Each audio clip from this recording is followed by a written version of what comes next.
Dime lo que tú quieres de mi coqueta. Sé lo que te gusta es salir y se suelta. Cuando baila reggaetón pa' mí, que muñeca. Me gusta salir y se así.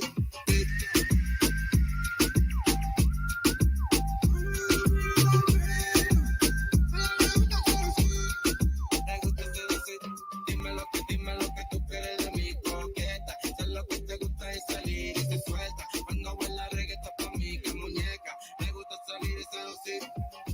Dale chiquitita, dame más. Qué bonita tú te quieres controlar. Ella dice que me quiere controlar.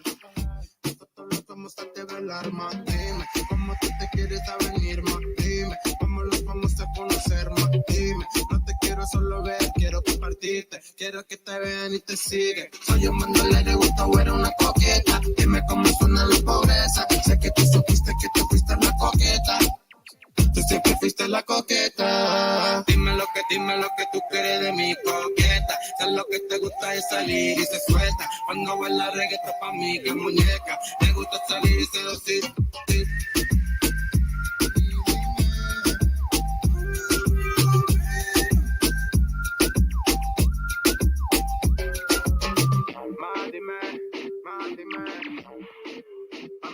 Dime, dime.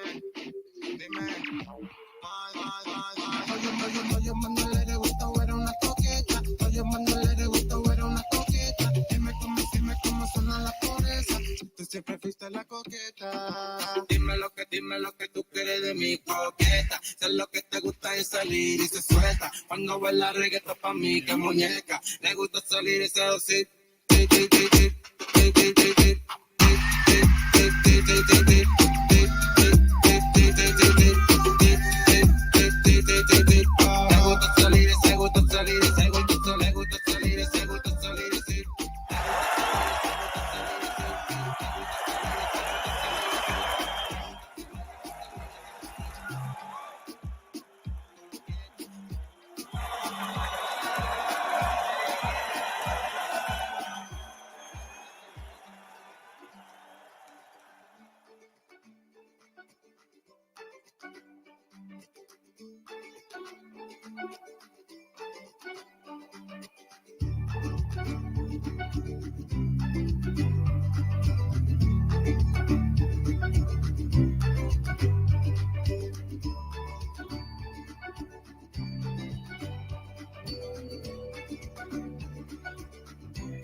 by that force that shapes human. What would you do if your world had no limitation? As the pain disappears, as you understand the pain,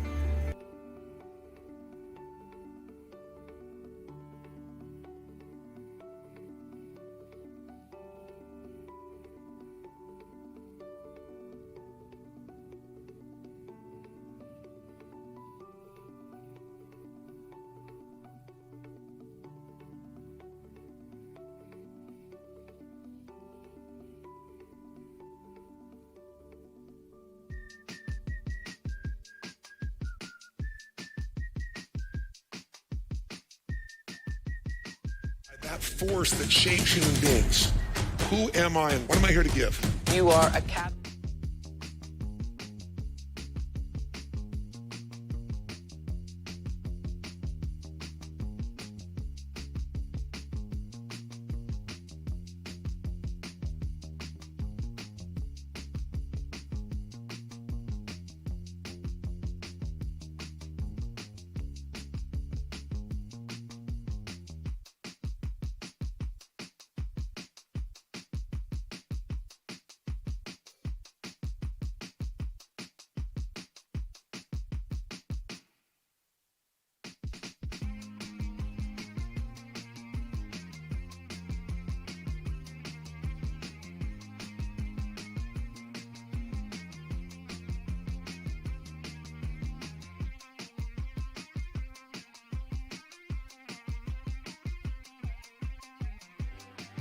every moment,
dime lo que tú quieres de mi coqueta. Sé lo que te gusta es salir y se suelta. Cuando baila reggaetón pa' mí, que muñeca. Me gusta salir y seducir.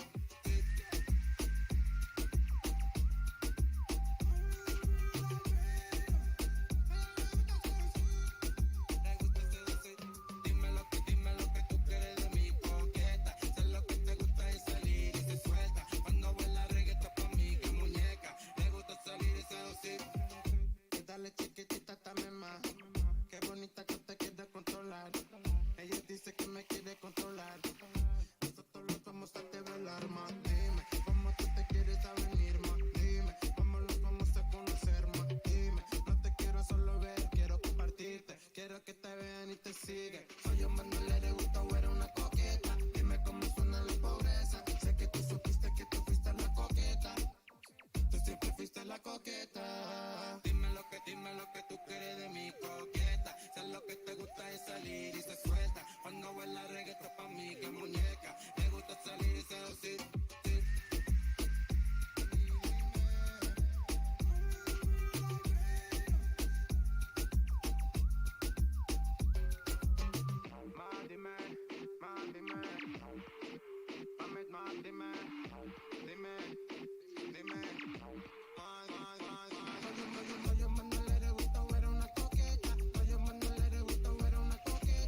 test.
Hello, our Ultimate Breakthrough Challenge 2022 family.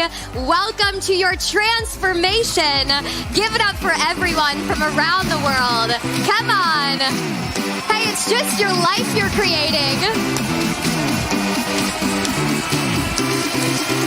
Here we go.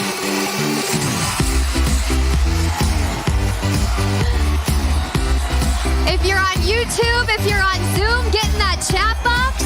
Where are you tuning in from today?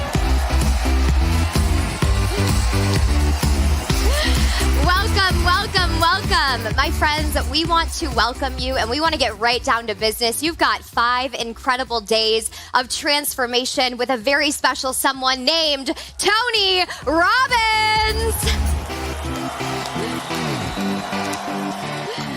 What is so exciting about this journey is that you have dedicated your time to be here. For some reason, whether it's your business, your relationships, you want to take yourself to the next level, you want more passion, more zest. For some reason, you decided that this year, 2022, you wanted an ultimate breakthrough. And Tony Robbins is here to help you do that. So you have 5 days, you have a journey with him that you're about to begin with the legendary Tony Robbins so that you can design the next level of your life, you can thrive, you can experience more of yourself and what you ultimately want in your life. There's no one better to take you on this journey than Tony. And my friends, you are in the right space. If you're in VIP, I can see your faces, your smiles, and you're excited. Look at the energy here. If you're in YouTube, we've got your chats up. Get inside the chat box and let us know where you're tuning in from in the world. There are so many of you in different places, and I know we don't know each other yet, right? We're kind of unique strangers, but we all have one thing in common. And get in the chat box and let me know if this is the truth. You came here today. You came here for the next 5 days. You've blocked this off on your schedules because you know somewhere inside of you, deep down or right on the surface, you know you have another level. And if that's the truth, put yes in that chat box. Let it rip. Let it fly, my friends. Today is the day that you make that dream a reality. You're about to spend 5 days with the #1 success coach that has literally walked our planet, and that is Tony Robbins. And we want to get him on the stage as fast as humanly possible. So a few things to get you guys set up for this transformation. My name is Carissa Kuchis. I will be kind of like your tour guide over the next 5 days, here to make sure that you have an incredible experience. I'll be your teammate, making sure that you're set up. I'll start the day with you and I'll end the day with you. So I'm not here for a long time, but I am here for a good time. I want to give you guys some good energy and make sure that you're set up for success. So today, on day 1, of the Ultimate Breakthrough Challenge, I have a couple things to make sure that you're outrageously set up for massive success here. And I really quick want to shout out our incredible VIPs. I don't know if we have a shot that, they can see this, but we have you guys backstage with us. Your video screen's up, and your energy, before we even started, I was just kind of standing here watching you, and your energy has been off the charts. I'd like to give it up for all of you in our VIP community. You guys are great, and wherever you are, Zoom, YouTube, around the world, it's morning, it's the evening. Give it up for yourself.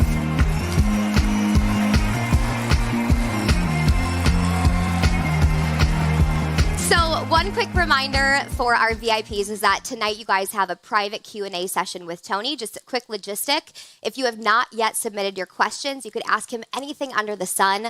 Our team is going to drop a link in the chat box right now. You can submit questions at any point throughout the day. If you heard me say VIP and you're like, yo, I just signed up 12 seconds ago, what is that? You can join us at any time throughout the day. You can go to tonysvip.com and check out what's included. You get to be backstage with us and keep this whole experience forever for life, all the replays, okay?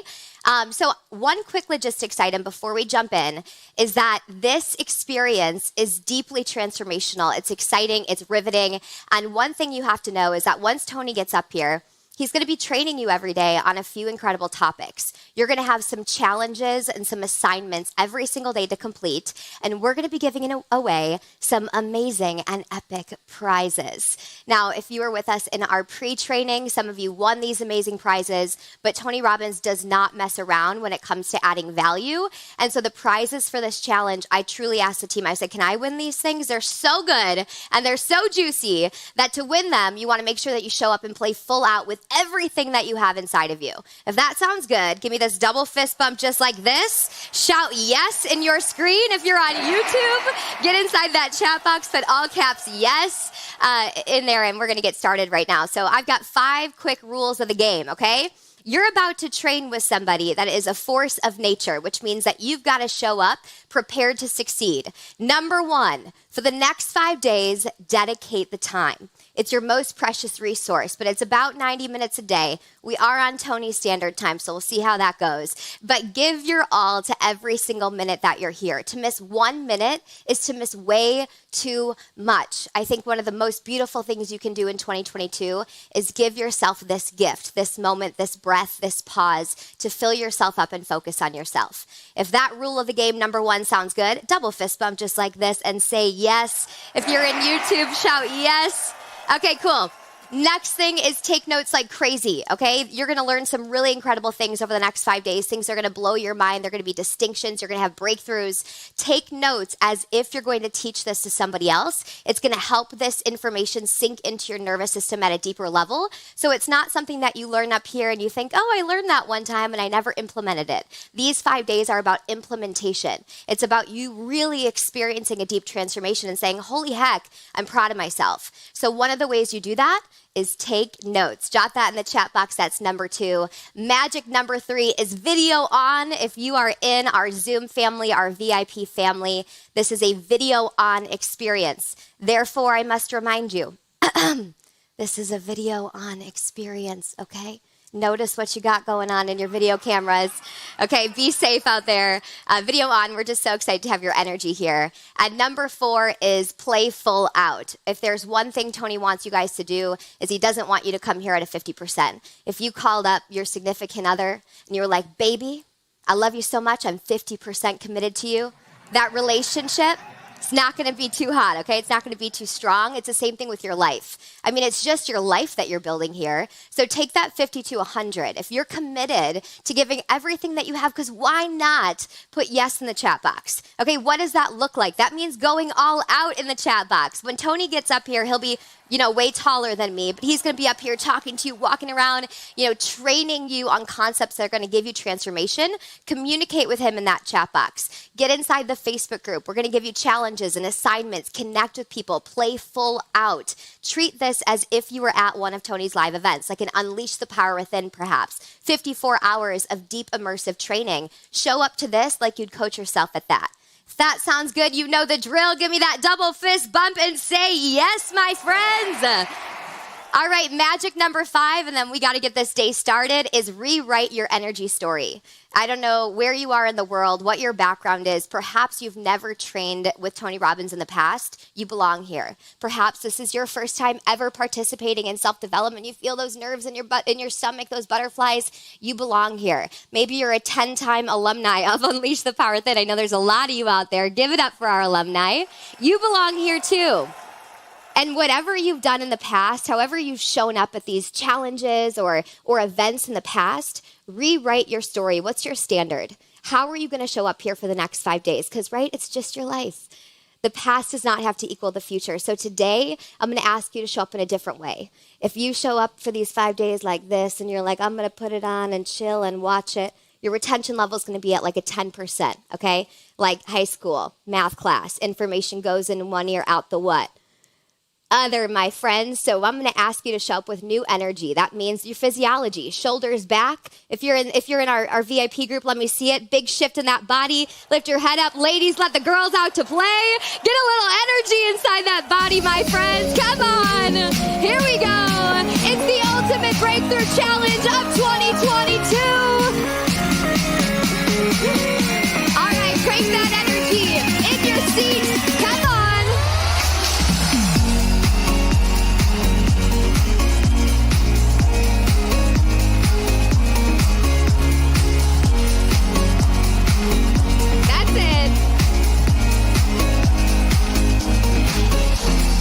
Whoa, yes. All right, so one of the first things that Tony does to get himself into what we call a peak state is he conditions his body for it. You're going to be conditioning your body to get into this peak state over the next 5 days. He might ask you to say yes, jump up and down, move your body, just play full out and go for it. One of the first things he does to get himself in state is every single morning, he does a special movement with his body to get himself aligned. And I'm not going to go through the whole story, but when he was like 23 years old, he got into a car accident. He got this whiplash. He tried everything imaginable to get rid of this pain. He was even sitting in chairs at seminars because he was in so much pain. And then he found this method. It's called the Egoscue method. And yes, give it up for Egoscue. Looks like a lot of you have heard about it before. And this method helped him not only align his body, but get out of pain. And if you've ever felt like you have pain that lives inside your body and you desire more energy, he wanted to start this day by bringing you a resource that's going to captivate your body and bring you that vitality that you deserve and you desire, probably, okay? So we're going to bring up a man named Brian Bradley from Egoscue. And he is going to train you guys and warm your bodies up today so that your body and your brain is sharp for Tony Robbins. Are you ready for this? Oh, come on, my friends. I said, are you ready for this? We put together a quick experience for you to view to learn about Egoscue method and learn about Brian Bradley. And so sit up in your chairs with a lot of energy. This is the beginning of the Ultimate Breakthrough Challenge. Heads up, shoulders back, and check this out. What would you do if your world had no limitation? As the pain disappears, as you understand the pain, as you no longer fear the pain, this is the world that awaits you. Here at Egoscue, we call it a life well lived. Every moment, every second, every day, a life well lived.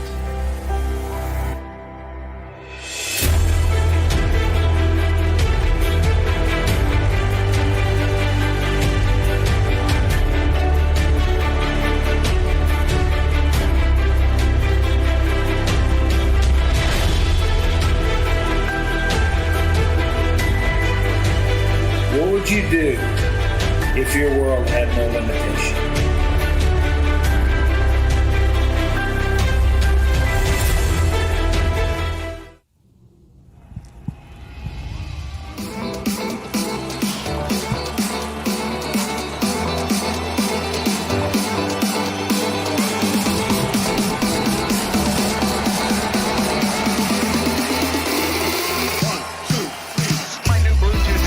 I'll be wearing for this. No, I'm not taking orders for Chick-fil-A or McDonald's, so do not send me supersize me orders or stuff like that. But I think it's going to work out really well. I just happen to have the pain-free book here, Pete Egoscue's 2.0. I'm going to read you something. Actually, I'm going to show you something first. Take a look at this picture. Get very familiar with it because we're going to be discussing that all week. Over the next 5 days, we're going to be discussing that spinal curve. To us, in the posture world, that is number one, like literally number one. And think about that, because what you're actually doing right now, sitting in the chair built by the lowest bidder, it could be putting you in that position. So look at the bottom picture. This is a C curve that happens in the bottom picture because your body gets accustomed to this. Your head goes forward, and then you actually look up at C1, C2 into that position, and your body thinks it's trying to sit or stand up straight. So I'm going to be reading from this all week, kind of like Mr. Rogers' Neighborhood. I don't have the cardigan and stuff like that, but don't kid yourself. I'm working on it. And when I see you guys as platinum partners, Business Mastery, Mastery University, UPWs, I may have a cardigan at that point and possibly a mullet wig. Okay, I'm just saying. So let's get you guys to stand up. I'm going to get you moving over the next 3 minutes, and then we're going to get this. Honestly, what's coming after this is going to be an amazing, amazing response to what's happening in 2022 and prepping us for the rest of our lives. So congratulations for being here. Let's get you up out of your chair, take your shoes off, and we're going to go through a quick balance test. Just shut your eyes. For those of you at Business Mastery last week with me, you understand this. Just close your eyes. Where's your body weight from left to right? Which foot do you feel is carrying most of your body weight? You're going to feel some type of left side loaded, right side loaded. Is it 50% front to back? Where is it? And hopefully you guys can still see me. I'm not sure, but if you can see me, give me some thumbs up. So now just relax your shoulders. Where's your body weight left to right, front to back? Don't you love the virtual world? And that's your gauge where you're going to be to start this week. So by tomorrow and by the next day and the next day and the next day, thank you so much, guys. We're going to be looking at this accumulation effect and where you guys are going. And so now what I need to do is give you some exercises to change that balance from front to back and left to right. So here we go. Let's get your feet pointed straight ahead. Look down at my feet. I just happen to wear some socks that are absolutely, totally bitching. So let's get you some fun socks today. Get your feet pointed straight ahead into this. Fist width apart at your big toes. We're going to wake you up because the big guy's coming after this. Think about that. We got to get you up so Tony's ready to go. I'm going to take you through 2 quick exercises, then the greatest abdominal exercise ready. Get you guys ready to go. So here we go. Feet straight. If you move, get your feet pointed back to straight again. Hands are in a fist and slightly opened up like that. So here we go. I just to make sure, I didn't want to show you a picture. Hands up here on your temples, behind your eyes like this. If you move, remember, check your foot position and close them and hold. 3, 2, 1. Open them up. Pull them behind you. Hold. 3, 2, 1. Get those thumbs down. 1, 2, 3. Back it up. 2, 3. Try to touch them behind you. Don't succeed. Pull those in front of you. Touch them together. I want you to succeed at that. And for those of you who are making this face like, oh, usually it's men looking like they're giving birth to triplets. I want you to close this and hold it. 3, 2, 1. Open this back up. 3, 2, 1. Give me 2 more of those. This is how Tony and team wakes up every morning doing this kind of stuff. And that's why we're bringing you this throughout the week, because we're combating the sport of sitting.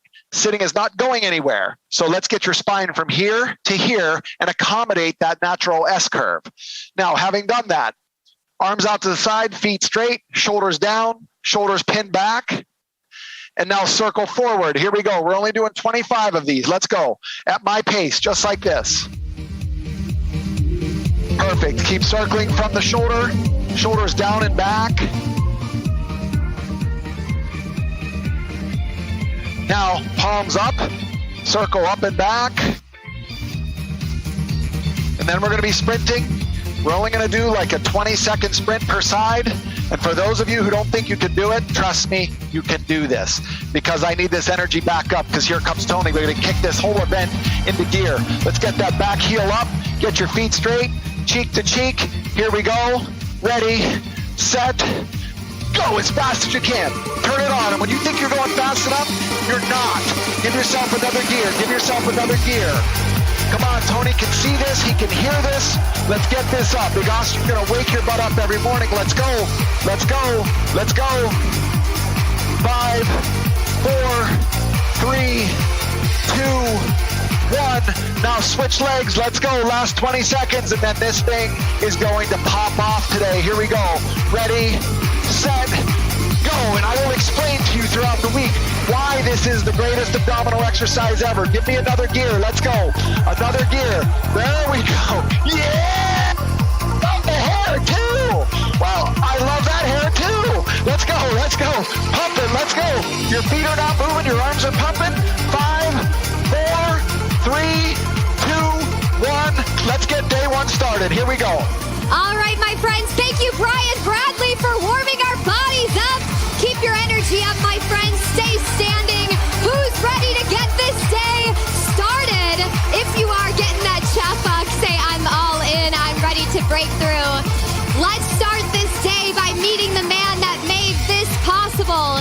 The guy that's going to take you through the next 5 days. Shoulders back, get some energy. We put together an experience for you to learn who this incredible human being is. My friends, meet Mr. Tony Robbins. I've always been fascinated by that force that shapes human beings. Who am I and what am I here to give? You are a catalyst for getting other people to change the way they think about themselves. Over 3 decades, he's changed millions of lives as a peak performance coach and life strategist. #1 best-selling author whose books and seminars have helped inspire more than 50 million people to transform their lives. More than 4 million people around the world have attended one of his live events. It's just showing people that so many things in your life you think are difficult or impossible are actually easy if you put yourself in the right state of mind. I was looking at the list of people that you have helped. Bill Clinton, Princess Diana, Mikhail Gorbachev, Mother Teresa, Nelson Mandela, Quincy Jones. What do all these people have in common with one another? They all were coached by Tony Robbins, who helped condition the mind, also think through how to get to places that are unimaginable. Forbes magazine just named him 100 most influential, powerful people in global finance. Forbes top 100 celebrity ranking, top 6 business leaders in the world. I could go on and on and on. Business is a spiritual game, that it's about how do you add more value? How do you do more for others than anybody else in the marketplace? That's how you dominate. We do over $6 billion in business. I came away with, it's not about motivation as much as it is allowing people to tap into what's already there, like a catalyst. And every person in this room who's achieved anything, we've had that hunger. The question is, where's your hunger now? I get the phone call when the athlete's melting down on, in the middle of a sporting event. You've got to do something right now to turn them around. Top man, Tony, is not just words, you know what I mean? There's action in there, and there's structure in what he's saying. And it's just given me more passion and more focus and more drive. Tony Robbins allows those people who want to continue to climb mountains to climb them. If you want to change your state and you want to change your results, this is where you do it. He taught me that life was happening for me, not to me. And that has been my guiding force through many challenges in my life. So when something horrible happens and I take it and I turn it around and everything changes. I have been attending Tony Robbins seminars since I was 15 years old. And I really attribute a lot of my success to those techniques that I learned when I was 15 years old. What I love about Tony is he's found out the thing he loves to do, and that is helping people. There's an unbelievable gift in life that comes when you can step outside of yourself, no matter what your problems are, and find a way to help somebody else who's got a more challenging time than yourself. People forget what a little bit of caring can do for, to inspire and to move somebody, and that's what I think changes people's lives. All change happens with a choice.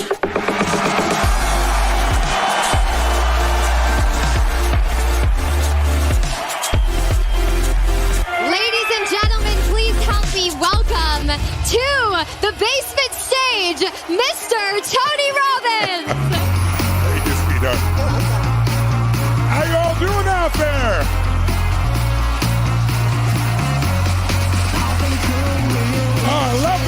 energy, guys.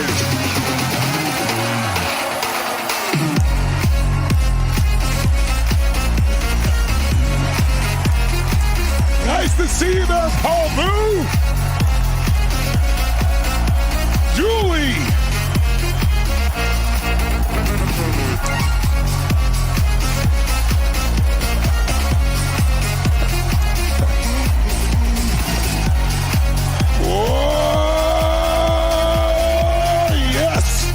Some virtual high fives, or if somebody next by you, give them a high five, grab a seat, feeling great. So nice to see you all out there that I can see, and I'm reading some of you sending your message there from YouTube and so forth, Facebook.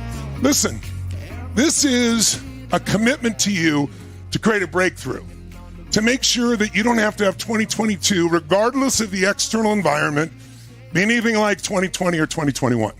We've gone through some tough times. I don't know where you are in your life right now. I don't know what brought you here. I don't know if you're in a really tough place. Maybe you lost a family member, a friend during this pandemic. I don't know if you're in a tough place in your business. Maybe it was shut down. I don't know if you've had some tough times with your kids. I don't know, maybe perhaps you're doing great. Many people have figured out now how to adapt and really start to do well, and you're just looking for some new momentum. But whatever reason you came here, I just want you to know I'm here to serve you the next 5 days. This is a commitment from my heart and soul to you. And I over-deliver. There's no charge for this. I'm trying to add as much value as possible. This came about because in 2020, suddenly I was going to be able to serve people. And this is my mission. I have 105 companies. I do business all around the world in a variety of ways. But this has been my life since I was 17 years old. This is my 45th year. I'm just about to begin doing this, which blows my mind. I started when I was 2, of course, right? Hey, stop that. But what I say in those 45 years, I'd be an idiot if I hadn't recognized. I don't have to be smart. Traveling around the world in more than 150 countries, I do business in 195, and meeting people from all walks of life, from the most challenged to the most successful, you have to start to notice there are patterns. Patterns that'll make you sad, angry, frustrated, overwhelmed. Patterns that'll make you passionate, alive, grateful, excited, driven. And those patterns, sometimes we start thinking we are a pattern because we've done it so long. And what I want to show you this week is you can break through those patterns and truly create a different life without any BS, without a bunch of hyperbole or positive thinking. Because I don't believe in positive thinking if you're coming here. I believe in intelligence. I don't believe I'm not going to teach you to go to your garden and chant, there's no weeds, there's no weeds, there's no weeds. The weeds are still there, right? My philosophy is let's find the weeds and pull them out. Who's with me on this? Say aye. So what I really want to do with you this week is this is 5 days, and it started out saying, God, people are stuck at home. Normally my seminar is, 10, 15, 20,000 people in a stadium, and suddenly they said you couldn't have more than 10 people together. And so I started thinking about people are stuck in their home, and it's tough. It's tough when you're not moving. By the way, the reason we're going to bring something in the morning physical just for a few seconds, besides showing you how to get out of physical pain if you have back pain or things of that nature, because I've had that challenge and turned it around, but also because without energy, nothing else happens. And most of us have really been doing a lot of sitting because being trapped in some location, that's been the way we've communicated through our computers. So we really got to move in order to have that energy. And that's why we're going to include that each day so you make progress. But with strong physical energy and the right strategy, we can turn anything around. Because it doesn't matter what happens in the external world. Don't get me wrong, it can affect us. But there's 2 worlds we got to master to have an extraordinary quality of life. And that's what I'm here to see if I can help you to do. And I know I can because we've done it multiple times before. And that's why you got to learn to master 2 worlds. The external world, which you can't control, as we all have learned the hard way. We can influence it with our votes, with our actions, with our decisions, but we can't control it. But we can control the internal world. What you think, what you feel, what you do, and those thought, feelings, and actions are what shape the results of your life, regardless of the external world. And in the toughest of times, there are answers that can make things work. So I'm not into rah-rah. I'm into passion. I'm into energy. You can feel that.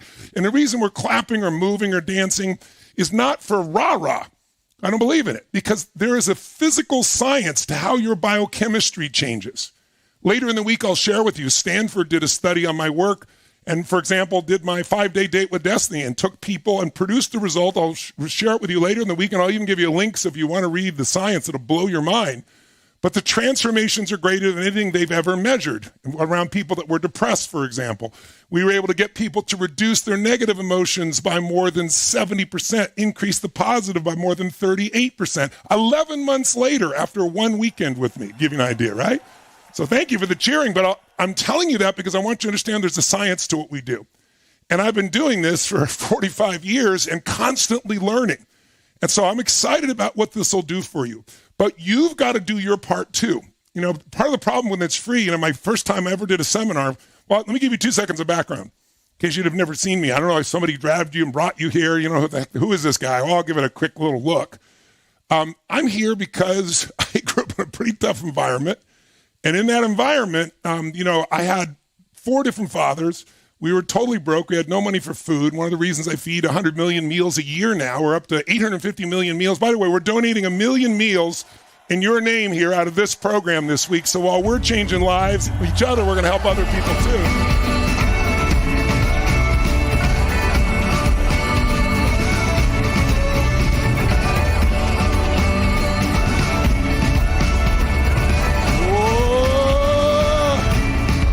But I said I was going to provide 1 billion meals in 10 years, and we're at 7 years, and we're ahead of schedule. So we're going to hit that billion soon. And you've participated in that just by being here. But my point is I started in a tough time, and my mom was a beautiful soul. I would not be who I am without her. I would not speak her name in vain. But she also, unfortunately, got addicted to prescription drugs and alcohol, and the mix changed her into a different person, where I had to try and protect my brother and sister, where I went through some pretty intense experiences, thinking I was lying to her, pouring liquid soap down my throat till I threw up, banging my head against the wall. And it sounds pretty horrific, but honestly, I knew she loved me through it all. Her intentions were the greatest. And for me, it made me a practical psychologist because I had to figure out as a little boy, how the hell do I manage her mental and emotional state so it doesn't get crazy to protect my brother and sister? So it started with that. And then I had no answers. So I had no role models. There was nobody in my family who had succeeded in business or anything of that nature. So while I'm still in junior high school, I decided to take a speed reading course, and I decided I was going to read a book a day. And of course, I didn't do that. It's a big target. But I read about 700 books, a little more than that, over 7 years. And they were all in the area of human development, psychology, physiology. And a lot of it was repetitive. But as it repeated, I started to own it instead of understand it. You know what I mean? It's like you can intellectually say, oh, I know that. But if you're not doing it, you don't know it, you understand it. And so I got enough repetition. And then my life changed because I was in high school.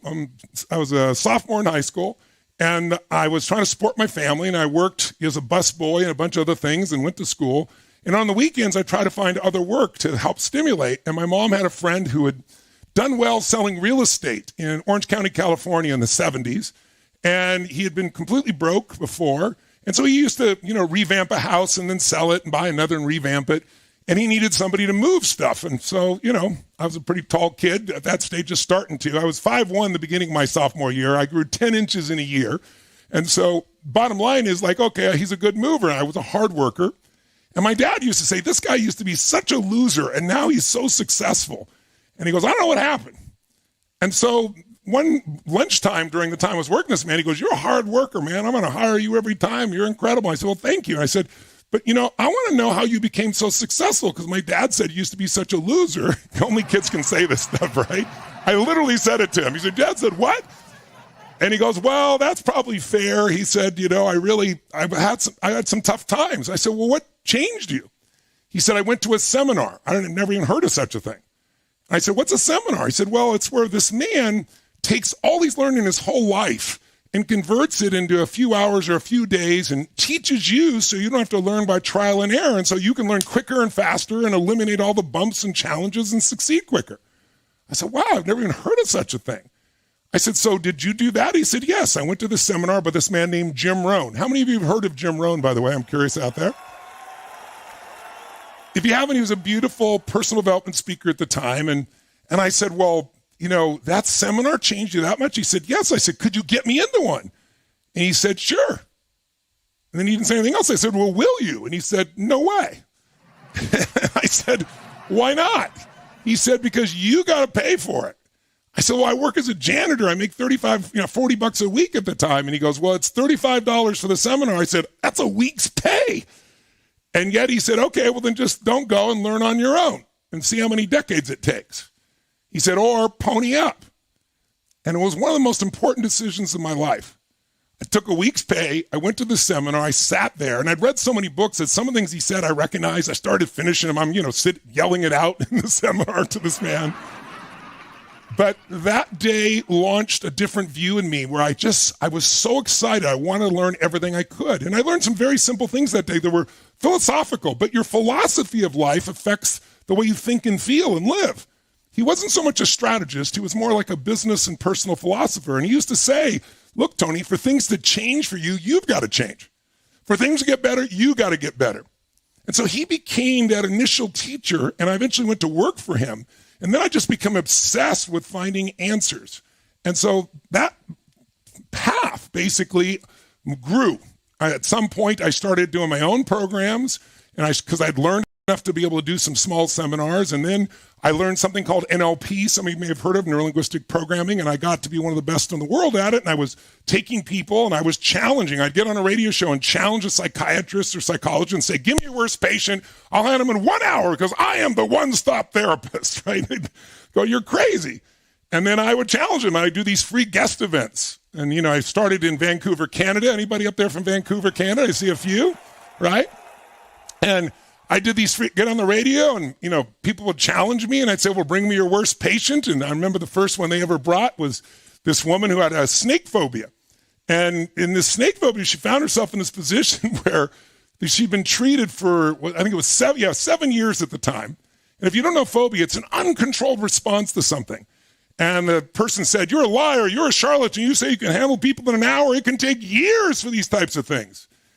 And I said, give me one of your patients. Give me somebody you've never been able to cure. I said, I'm sure you've got plenty of those, right? If you're going to attack me, I know how to take care of myself here, right? And so long story short, I said, listen, tell me the problem. Snake phobia describes it. This woman would fall asleep. She had these vicious dreams. A snake was biting her. And I don't know if you had dreams like that where they're so intense, but your adrenal glands fire off and then you wake up. Well, this was happening 3 or 4 times a night. I said, well, how long have you been treating her? And he said, 7 years. And I was like, oh, bring her. That should take me about 30 or 40 minutes, right? And by making that kind of a challenge, this guy got really upset. He goes, well, this. And I said, listen, the guy says, I'll see you tomorrow night at the Holiday Inn. And so long story short, and I get the Holiday Inn.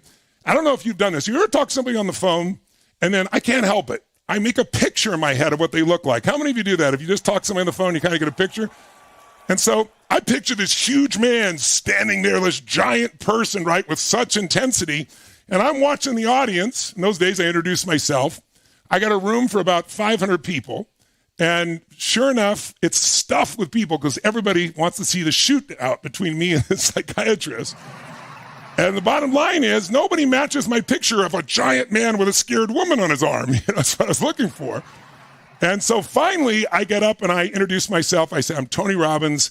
I want to thank you for coming tonight. I said, I'm going to share with you some tools tonight that you probably would think would take months or years to make a change, where we can do it in minutes or maybe an hour. And I said, I know that sounds an exaggeration, but it's real. And then right at that time, like a movie, the side door bursts open, and this guy about this tall walks in with his woman wrapped around his arm. He storms through the crowd to the very front. Right? And then right at that moment, literally, he goes, here's the woman. As I tried to shake his hand, he wouldn't even shake my hand. So I helped this woman get up. I sat her in this chair, and I said, let's start fresh. How many of you heard me on the radio that night? And almost everybody raised their hand. I said, well, this is the lady in question. And I said, ma'am, I understand you have certain feelings about snakes. And I screamed at it, and she shook and went crazy, right? So I calmed her down, and I said, okay, ma'am, I understand you've had this for 7 years, treated by that psychiatrist right there. I said, let's see if we can wipe this out in the next 10, 15, 20 minutes. And then I did a series of these simple techniques to change the way your mind, your brain, and body responds to things. That's the essence of what I've learned to do. And there's so many ways to do it now, not just NLP. But in those days, I knew how to do that. So I did these techniques. And then I said, how do you feel about snakes? No shaking, no response. Pretty cool. But I came prepared. So I walked behind her back in here, and I reached into this table and I pulled out this little knapsack. And as I started bringing it up right beside her, it started to move and the audience realized what was about to happen. And I reached down and said, how do you feel about snakes? And I got quite a reaction, screaming, shaking, the whole 9 yards. But then I did this little trigger for her and she calmed down and the snake's still here. And I said, how do you feel about snakes? And she goes, they're not very attractive. Right? And I said, okay. I said, but look at, you're not screaming, you're not shaking, and it's a real snake right in front of you. She goes, that's amazing. I said, would you be willing to hold it? She goes, it's not very attractive. I said, yes, but if you held it, you'd really know you conquered it. And then the audience starts jumping in, hold it, hold it, hold it, right? So she grabs the snake, starts to squeeze. I said, don't kill it, right? And that launched my career. And then that became my signature. Get a result so you can prove this stuff works with people.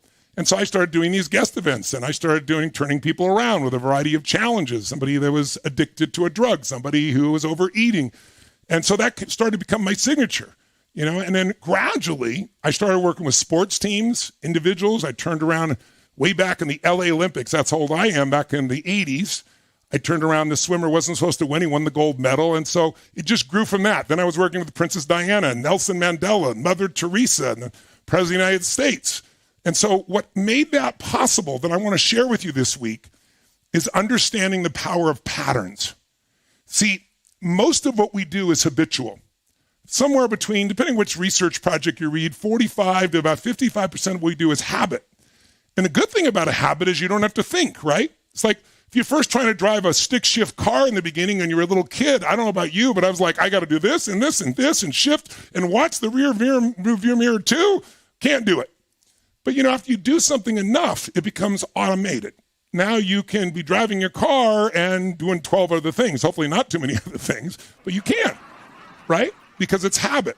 But the problem with habit is it stays with you and you do the same thinking, same feeling over and over again. And when you want to break through, your habits can get in the way of that process.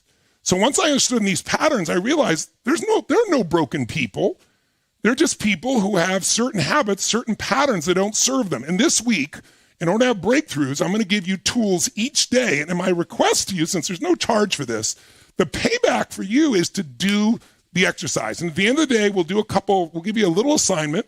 And then, the reason we have this beautiful community is so you can be supported and you'll see results, just like I have. Because when you shift the things we're going to show you this week, you're going to see real results. And then, if you want to come and be part of my Unleash the Power Within, I'd love to have you, but there's zero pressure. This week, these 5 days are delivering for you where you are in your home. It's my gift to you, but you got to give yourself the gift back by playing full out. And by the way, each day is supposed to be 90 minutes, but I'm about over delivery. And this first day will be a little longer, but each day is designed to help the day before. So don't miss any piece. Because when it's all integrated, you are going to feel a transformation. And I've seen it. We did this first in 2020 because of what happened. And then I remember coming into January of last year, we all thought, oh my gosh, the vaccines are here now. Everything's shifting. The world's going to open up. None of us could have imagined that we were going to be going through this for another year. And so I said, well, we'll do one last one. So I'm hoping this is my last one with you guys here because it looks like things are changing, but no one knows for sure. But I want to make sure you have an extraordinary year no matter what happens. And that's really what this is really all about for you. So in order to do that, we need to make sure that we do a couple things. We recognize these patterns, right? There's all these different patterns inside of us. And when we know we can change anything, I get the phone call when the athlete is burning down on national television. And it's Conor McGregor. He's trying to get back out there after having a rough time. Serena Williams after, her sister was killed. And it's like, how do you do that? I got to help turn the person around and get them back in place and produce the results. And because I've been able to do that for decades, I built a reputation, especially in the sports field. But I also got it with suicides. Knock on wood. Tens of thousands I've been able to help. We've recorded them. Some of you may have seen, if you haven't seen, Netflix has a documentary called Tony Robbins, I'm Not Your Guru, because I'm not here to be somebody's guru. How many have seen it? Anybody out there seen that? We just had a 5-year reunion with all these people that were part of that event. And it was amazing because you get to see these incredible results of people that were suicidal and completely turned around. And so I've been doing that for decades. I get the phone call, true story, when the President of the United States calls and says they're going to impeach me in the morning. What should I do? And I'm starting with Clinton. I've gotten that call more than once. But with Clinton, I'm 32 years old. And it's like, they're going to impeach you in the morning. My first response is, could you call me sooner? It's tomorrow morning, right? But because of the pressure of having to deliver, I developed more and more techniques that can create quick change, rapid change, and more importantly, lasting change. So it's all about three things. And by the way, I'm going to encourage you, jot down some notes, because hopefully there's things that are worthwhile. And even if you never read the notes again, research shows if you just listen to me passively, you're going to remember about 10% of what I said about a month from now. And I don't want to waste your time. If you listen and take notes and you never read them again, just writing it down again drives the grooves deeper in your body, and you retain somewhere between 70 and 80%. If you engage your body as well, now you jump to 90, 95%. Who's up for getting some real results in the next 5 days here? Say aye. Say aye. Then I want you to think of it this way. If you and I are going to transform our lives, we've got to just change these patterns. And if you get good at recognizing patterns, I don't know if you've read, but I have 5 kids and 5 grandkids. I have a 48-year-old daughter and a 9-month-old daughter. So I have the whole breadth of what you can imagine, right? And I think about my daughters and grandchildren as well as my kids, but especially my daughters and grandchildren. I read these stories from Oxford and places like that, and they're talking about by 2040, which sounds like a long time, you're going to snap your fingers and be there. In the next 17, 18 years, we're going to lose 45% of all our jobs. And it's going to be replaced by AI, by robotics, by algorithms. So how do we make sure that we can succeed, our family can succeed no matter what? Really, this week is about mastering 3 things. Number 1, being able to recognize patterns. Not saying there's something wrong with me. There's nothing wrong with you. You're not broken. You just got a pattern that's not getting you what you want.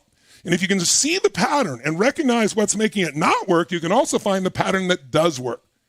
And if you look at anybody who's successful in anything, in sports and business and finance and investing, what makes them incredible is these 3 skills. They at least have 2 of them. They can recognize patterns in the marketplace, in a business. Someone who's great at dancing recognizes how they can use sound and movement to produce a result. The best in the world, that's what they do. My friend Tom Brady can look at a defense and usually pick it apart in the final seconds. He's done that. He's got more Super Bowl rings than any team. So pattern recognition is the first skill you want to learn or give your children. The second skill is pattern utilization. Well, I know the pattern. How do I use it to get better results in my body, in my emotions, in my relationships? And by the way, that's what we're going to do this week. We're going to cover the gamut of your life. We're going to start here with this day, and this day will be a little longer if you'll stay with me because we've got to lay the foundation. But each day we're going to cover, okay, so what do we do so that we have a level of enjoyment out of this life? What do we do so we can change my body so I have the energy and strength and vitality? What do I do so I have the relationships I want, either to create them or transform them? What do I do with my time to be more effective? What do I do with my career or my business, my finances? And then how do I really just have a spiritual experience, not religious? I'm not going to try and tell you what to believe, but what's going to enhance all of that? And we're going to do a little bit each day, and you have a little exercise, and you'll kick it in gear. And by the way, it works. So we did it in 2021. This will be our last one, hopefully, because hopefully COVID will be past us at the end of this year, if not sooner. But what I want you to know is the stories that people have shared are incredible. And when you're in the community, you'll get those and you'll be part of those. And people will share with you here on the Facebook community as well over these next few days, especially if you're vulnerable and you'll share what's going on and what you're doing to make it better, because we're all here to help each other. It's a very different community than you've signed a lot of times on Twitter or places of that nature. So I think you'll enjoy it. I think you'll find maybe some friends from around the world here that'll be there. But I've seen people have transformed their relationships or created. I've seen people transform their health massively. I've seen people turn around businesses in the middle of COVID just from this little bit that we did each day for these 5 days. We have one gentleman, I think maybe it's later in the week I'll introduce you to him because he's one of my favorite stories. I saw him. I've always read the Facebook piece to see what people are experiencing. And this guy named Matt, he was told he'd never be able to walk again. He had an accident. He was in bed for, I think it was 5 years, and literally couldn't get out of bed, was on oxygen. They told him he'd never be off oxygen again.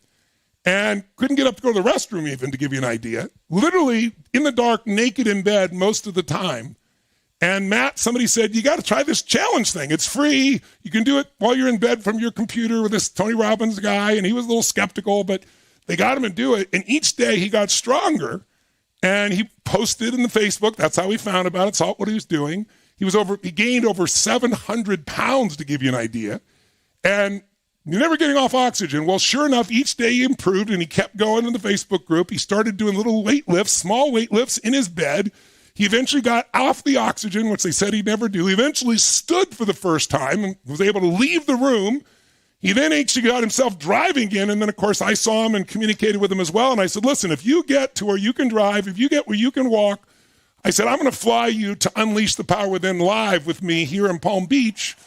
And sure enough, he lost 258 pounds. Let's give it up for Matt for starters, ladies and gentlemen. It's pretty awesome.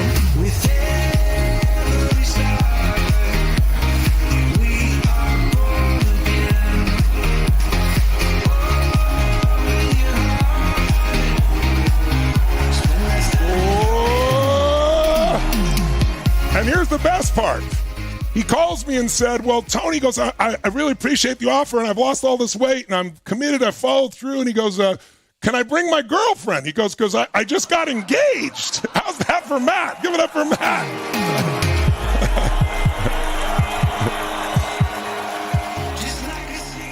And so he came, and he and his wife walked on the fire with us, and it was absolutely spectacular. And so he's another example. So I could give you so many, but I want you to know this is an exciting week. So it's kind of like I had a friend one time.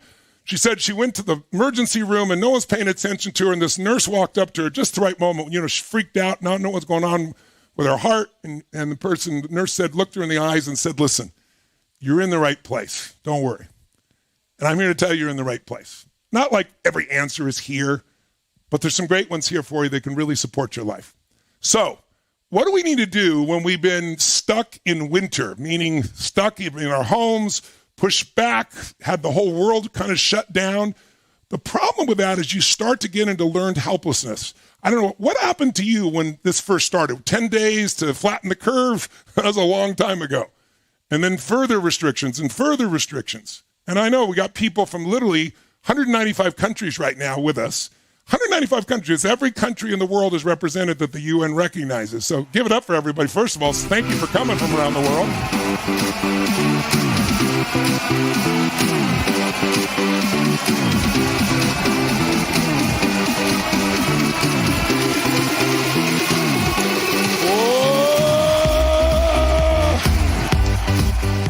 Here's what I can tell you if you study history. If you study history, you'll find there are patterns in history. Right? By the way, I said there are 3 patterns. First is pattern recognition, then it's utilization. So if I want to play the piano, I probably play someone else's patterns to learn to play music, right? Learn how to use it. But after a while, there's pattern creation. That's what we want to do by the end of this week. We want to get you from being someone who's trying to manage their circumstances to remembering you're the creator of your life. And there are dynamic things you can do to change your life no matter what's happening. But whether you do that or not, get me in the camera here, right? Whether you do that or not, it really has a lot to do first with your energy. And now this is so fundamental, this is so basic, and we miss it. In other words, if you're low energy, there's the chances of applying what you learn here is really small. Now I want you to write notes so you take it. We're going to get your body involved. But the higher the energy in the body, the greater the mind and heart and soul works. I mean, have you ever noticed that when you're really beat and exhausted, like it's easy to get pissed off over just about anything or feel like doing nothing? But if there's that level of energy in your body, there's a strength in your energy. Now, here's the challenge. After we've been conditioned, by COVID to be in our homes and sitting so much and moving less, which, by the way, is the direct opposite of what we need if we're going to be healthy and have a good immune system. Like, if that's where it is, we really got to stimulate ourselves again. And if you think about energy, how important is energy in business or career? Somebody's super low energy, are you going to want to do business with them? Right? Think about it. Or look at an intimate relationship. Let's think for a second. If you got 2 people that truly love each other, I mean, they adore each other sincerely, what kind of relationship they going to have? Well, if they're in a great energy, if they're taking care of themselves and they're vital and they're strong, you got 2 people in peak energy states and they love each other, what kind of relationship are they going to have? Is it going to be okay? Is it going to be good? Or is it going to be extraordinary? What would you say? Put in the chat box. Of course it's going to be extraordinary, right? But if you take those same 2 people that totally love each other and they get the energy drop quite a bit to like, good. How you doing?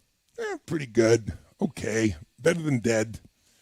And now it's the same people. They love each other just as much, but now, they're stressed because they're taking the kids to soccer practice and they're dealing with this, or these days getting them on the web so they can try and learn from the school and trying to keep everything going.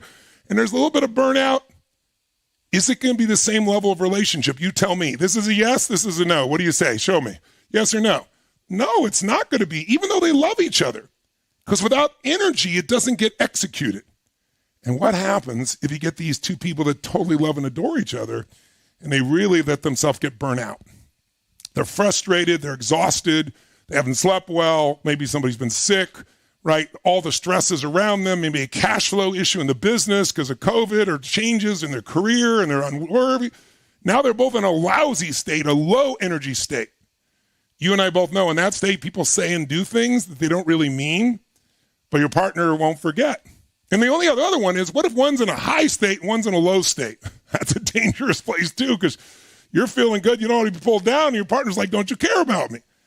So energy is everything. How many buy that? Energy is the single most important ingredient to a quality life. If you do, say aye. Say aye. It really is. So if you do buy that, then there's two things you got to ask yourself. Number one is, how often do you measure your energy?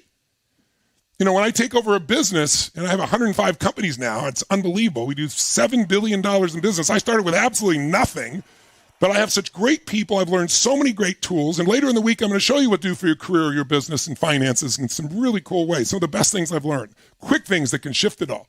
But one of the things I've learned is you got to measure things more often. When I take over a business, I start measuring the most important things. You measure once a year, you're going to have bad years. You measure once a month, you're not going to have a bad year because you had 12 times to see what's happening and make it better. You follow me? And if you measure, once a week, you're not going to have bad months. Multiple times a day, you won't have bad weeks. But measure your energy right now. If I asked you, where was your energy this same time yesterday on a scale from 0 to 10, or even right now, 0 to 10, where would you put it? 10 is unstoppable energy. 0 is dead. Where would you put it? Put it in the chat box for me. And if you're on screen, show me the number. What number would you say you are right now? That's it. That's a good show. That's it. Okay, Sam, seen 5, 6, 7, 7, 6. There's a 10. There's a 6. There's a 5. There's a 5. Okay, if I had to make a quick generalization, the average is 5 or 6. Now, there's some clear 10s, and by the way, they're shaking their hands and making noise and everything else because you can't be at 10 without making noise and moving your body. That's what's required to get yourself there, to give you an idea. So think of it this way. Here's my core question for you. Think about it. Would you ever really want to date a 5? Would you ever want to do business with a 5? Show me a 5 person to do business with. Right? And yet we don't really measure ourselves, and also we become like the people we're around. And so you don't want to be over the top. But without energy, nothing else changes. So first, let me ask you, how many buy that energy is the single most important ingredient for a greater quality of life? How many buy that? If you don't have to, but if you do, make some noise so I know I got you there. Awesome. Okay, I agree. Then the question is, how many of you have days when you wake up and your brain says, let's go get them, and your body says, I can't get out of bed? Or how many of you have days where, you're like, I really want to do this, but I don't want to talk to people today. How many have days when you think, I don't want to talk to people today? Make some noise if you have days like that. But if you're in business or got a career, you got to talk to people. And if you fake it like, oh yeah, I'm doing great, everybody feels it. So what I want you to do is ask, what would it take? How do you change your energy when it's low? It's one of the silliest questions that have been asked of me my entire career. I almost always know when the media is going to ask the question. They'll do a series of questions, and I'm a pretty passionate guy. I love human beings. I want to make a difference, and I've had the ability to do this for 4.5 decades. So they'll say things like, well, don't you have bad days? Don't you have days when you just sit around and watch TV and eat Cheetos and watch porn? And I go, well, I do some of those things, right?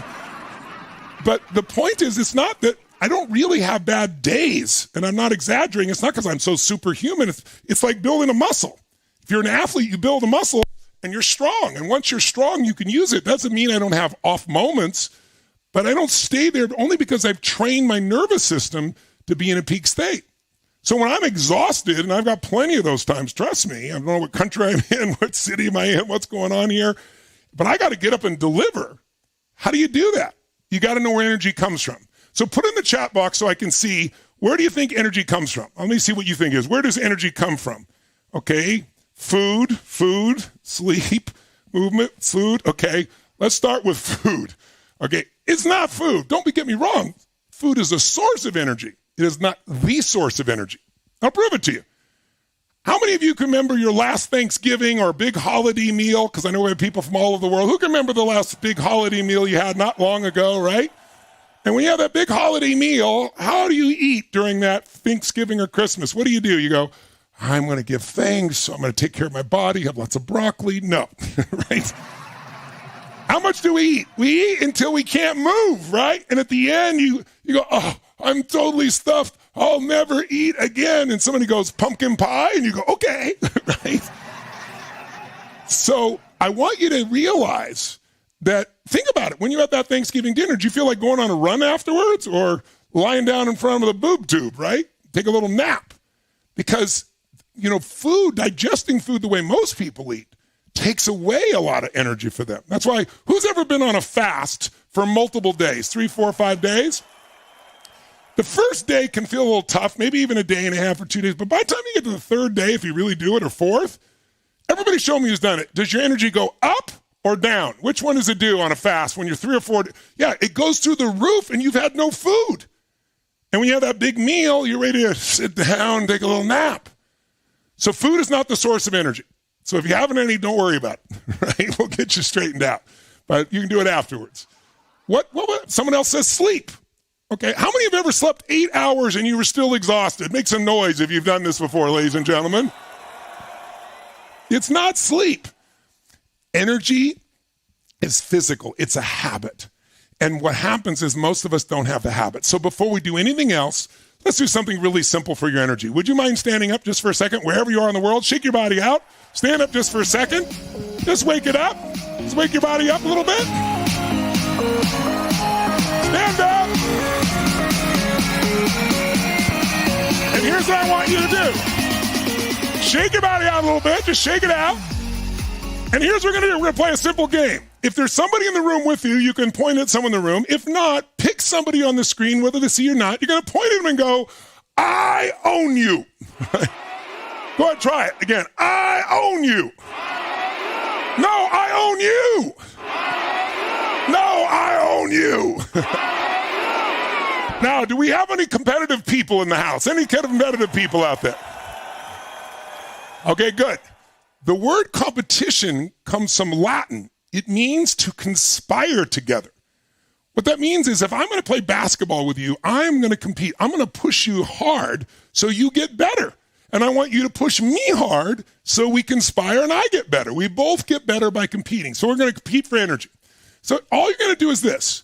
Movement with energy. Now, movement can come in the form of sound. Try something for a moment. Make the sound of being totally excited, just for fun. Go ahead, make the sound. Come on, make it really loud wherever you are. Totally excited. How does that feel? How many like that feeling in your body there, ladies and gentlemen? Now, if you add movement with sound, facial expressions with sound, it literally changes your biochemistry. In fact, there was science that I've taught for decades, for almost more than 4 decades, that if you learn how to change your body radically, it'll change not only your energy, your biochemistry, but even how your brain works.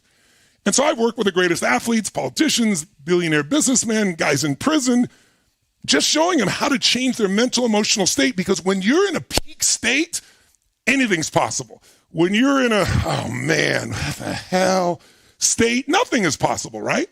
So learning how to switch in a second, not in a fake, phony way, I'm happy, I'm happy, I'm happy, I'm happy, I'm happy, and your brain goes, I'm not happy.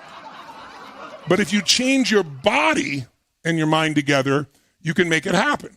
So all we're going to do is just be playful. And so when I say now, I'm going to ask you 2, we're going to say, I own you to somebody on the screen or nearby if someone's in the house. No, I own you. No, I own you. And I'm going to go 1, 2, 3. And then I'm going to ask you to unleash your energy like you're celebrating the greatest sporting event of your life, like you just achieved the ultimate goal. You have the most amazing orgasm. Whatever would excite you most, this is it. And I want you to just go crazy with it for 30 seconds. Who's willing to go for it? Just wake your whole nervous system up here. Say I. Say I. All right, then here's what I want you to do. Point at somebody and go, I own you. No, I own you. No, I own you. All right, clapping on 3. We're going to go crazy. 1, 2, 3, go.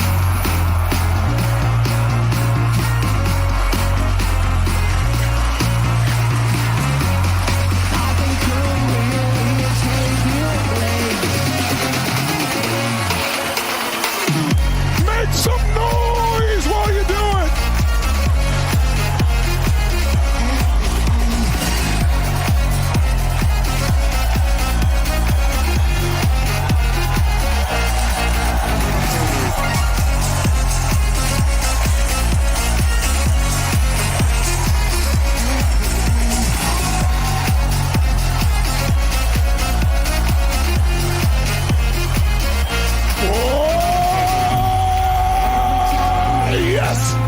Give a high five or a virtual high five and say, you rock, baby.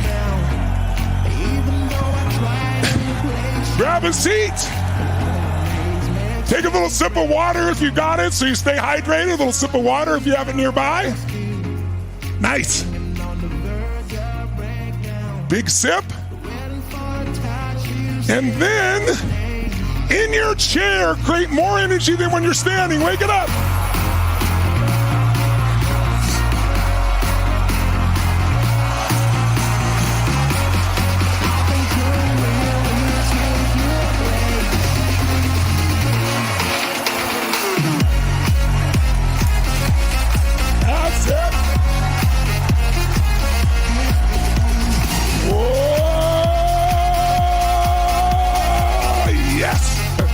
Really good. If you feel strong, make a fist and say yes. Say yes. Say yes. Now, do you feel more alive right now? Yes or no? Perfect. Now you go, okay, now some of you sit down and you go, oh, glad that shit's over. Oh, get back to this stuff right here. Now make sure even when you're sitting, you're in a peak state. Breathe nice and strong. Now, when the pandemic happened, everybody was affected in different ways. But most people went through some sense of loss.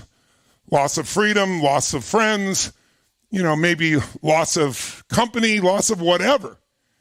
And when we have something that's a loss, like a big loss, like a death, there are these 5 patterns that we go through, kind of stages, a sequence of emotions. And you might want to just capture them and see if you went through these or not. And I want to add a 6th piece. So if you've ever heard about it, people call it the 5 stages of grief. The first stage is shock, right? You're just like, this is crazy. This can't be. It's impossible. Happens if somebody suddenly dies, your first response is shock. Probably the first thing happens, somebody says, we're going to shut down the world. We're going to keep you in your home. You're going to have to wear a mask. You're not going to be able to go to work. What? I can't go to a restaurant. What? But shock very quickly flips, and we'll throw it on stage here to show you the pattern. It flips down into anger usually for people. Anger or frustration. Let's throw it up on the screen so everybody sees. And when you get in that anger, frustrated state, things don't get much better, right? It's still a significant challenge for anybody. And then, okay, we go from shock to anger, and then you can't stay angry all the time because your nervous system gets exhausted. So you might go back to anger, but there'll be a point where you'll go into a sadness because the tension of anger is so strong that then we'll finally drop into sadness, and some people drop into depression.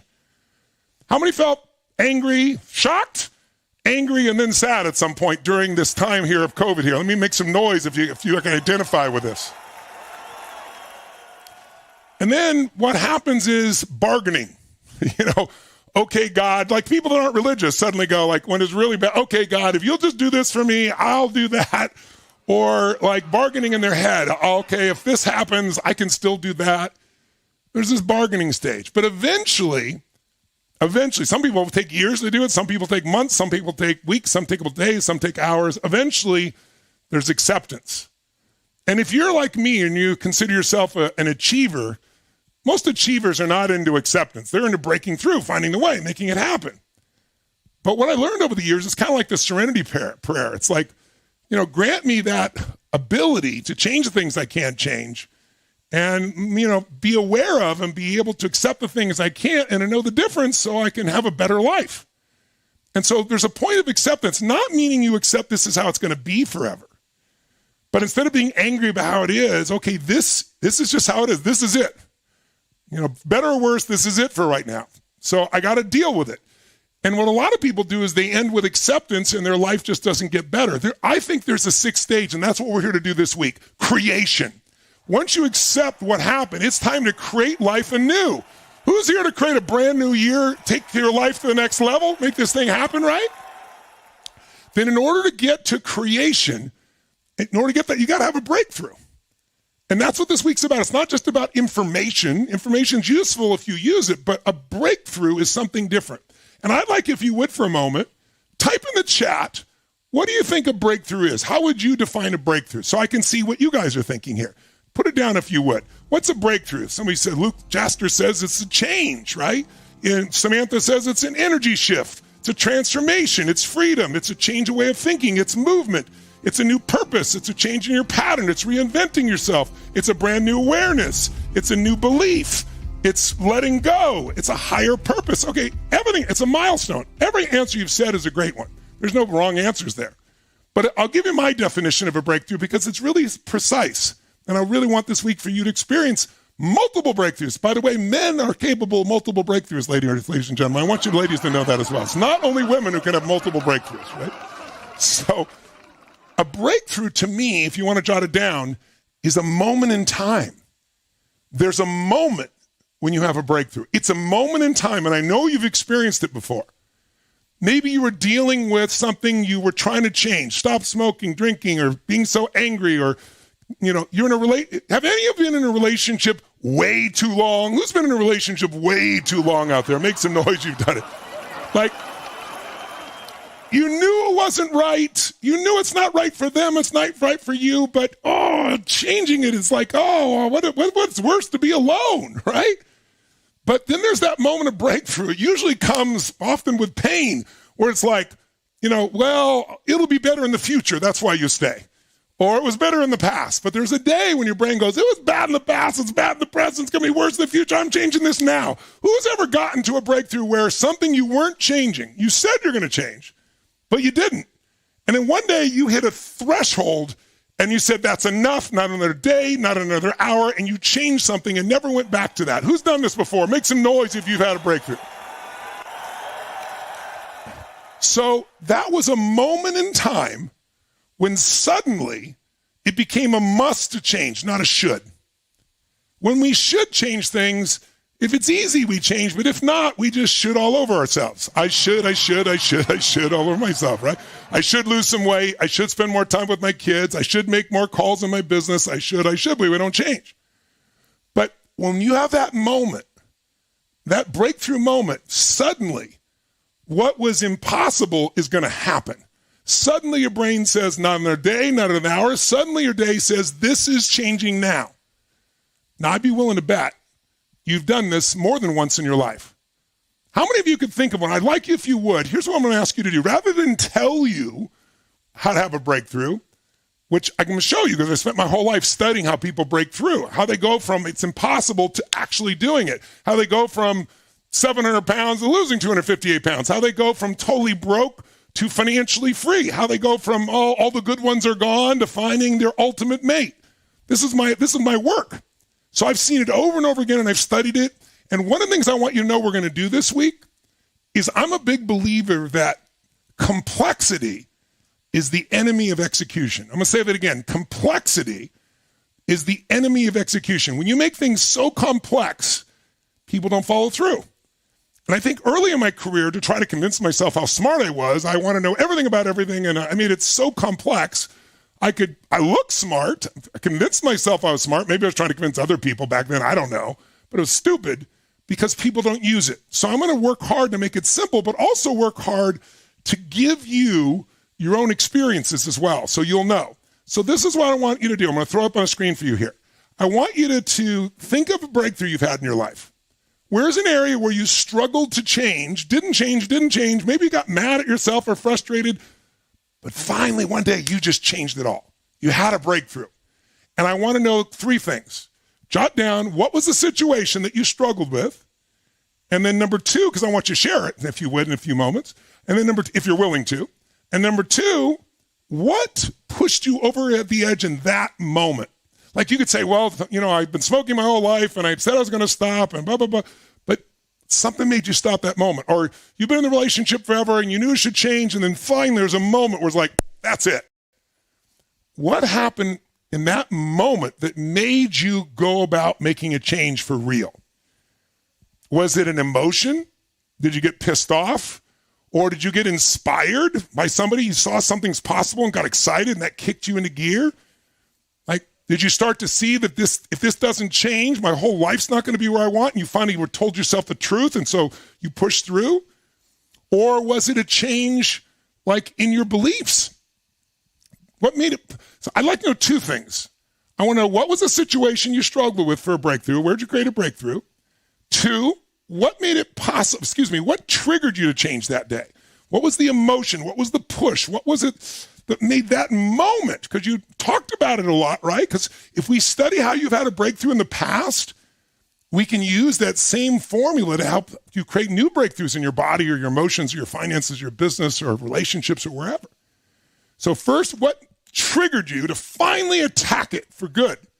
And then third, what made it possible? Was it a new belief? Like you started to say, man, if these guys can do this stuff, I can do it too. Or was it meeting somebody and you got a new coach or a teacher or a friend or somebody mentored you? Or was it a new philosophy that shaped you? Or was it a new emotion? Or was it a new strategy? You figured out how to do it right and that really pushed you through. Or was it a new insight? So I'm going to give you just quick 2.5, 3 minutes. I'll put the music on. I'm here with you. But I want you to really think and write down, where's an area you struggled and you finally broke through? What was the area? What made you attack it then? What emotion, what thought, what experience pushed you over the edge? And then what made the change possible to make it last? Was it a new belief, a new emotion, a new strategy, or new insight? Maestro, let's throw on some music. You got about 2.5 minutes. Write real quick if you will. And if you want to share it in the chat box, once you write it down, we'd love to see. Here we go. Anthony Manafas says, my breakthrough was to stop drinking and drugs. I wanted to end my life, and I couldn't, so I changed everything I've been doing to see what it would be like to living a life that I had never lived before. Congratulations, Anthony. My life is so much better now. Samantha, I struggled with my teens drinking, smoking, fighting, and burst away. My trigger was I had to do something because I was becoming pregnant. So I found a way to support and create a way to influence them. What's your way? James Pollux, I was feeling stuck in a business partnership went sour. I was feeling super depressed every day, only 3 hours of sleep a night. I prayed on it constantly. And then finally realized God gave me the tools and I made the changes. Nice. What was the challenge that you broke through? What made you finally deal with it that day? And then what made the change last that made it possible?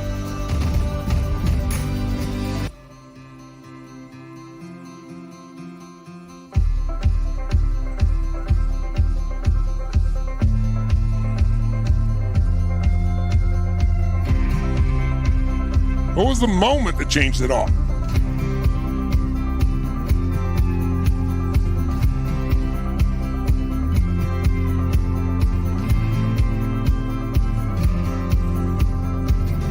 These are great answers. Thanks for you putting in the chat. I'm reading them all. This is awesome, guys. I hope you're seeing and reminding yourself that you could change anything, even things that you've not succeeded at before.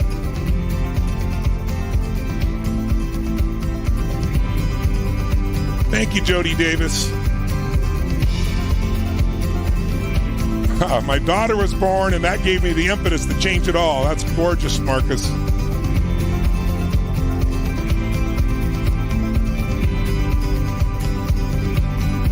New business was the breakthrough. I was a nurse. I lost my job. I had to create a new business in the middle of COVID. Made it a must. Found the way. Very nice.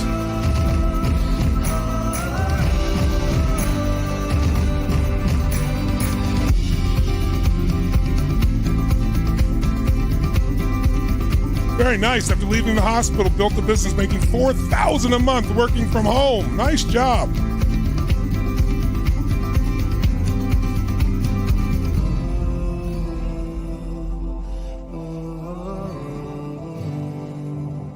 And if you got one and you can think of a second breakthrough, do that one. What triggered that change? What made it possible? You might discover a pattern here, my friends. Keep it going. I lost my music. There we are.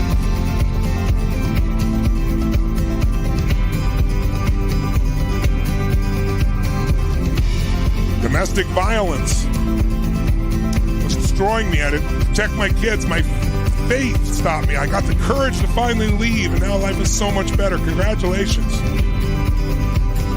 Lisa said I stopped smoking if my dad was diagnosed with cancer. He beat it, and I still don't smoke. Nice, Lisa McVeigh.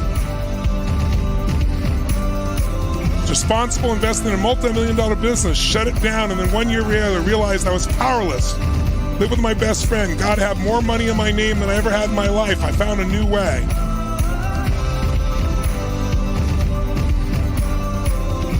Nicholas, I broke through. I lost 100 pounds. Nice job. I got a coach. I took action. I hit my threshold and then changed it all. Great job.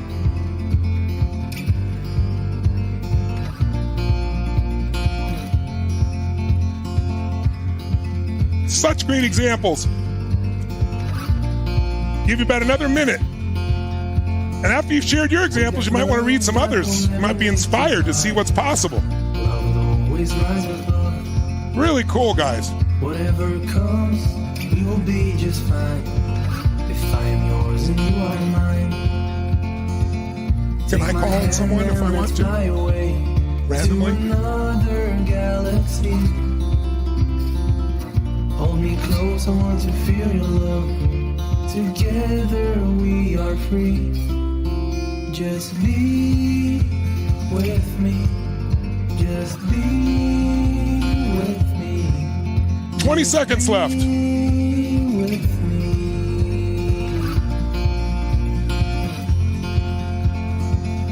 Now we're one with the sun over our heads. And at night we'll be the stars. Really, thank you for sharing. This is awesome. I hope you guys are as inspired as I am reading how people have turned themselves around.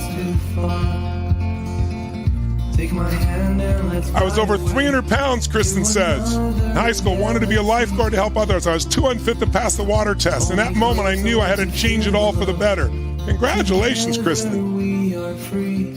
Incredible. Just be with me. Just be with me. Just be with me.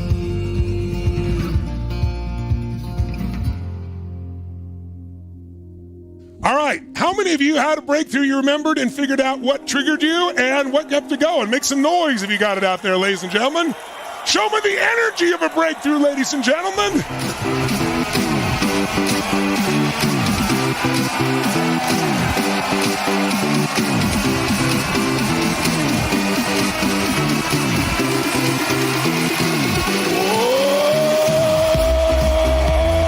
Yes. All right, so somebody raise your hand and tell me what your breakthrough was. I see here Scott and Nancy Chrisling here on team. Looks like 5. Let's call on them. Let's see what their breakthrough was. They've had a lot of energy the whole time there. Can you bring them up? They're on team 5, it looks like, if I'm reading it right. Give them a hand, ladies and gentlemen.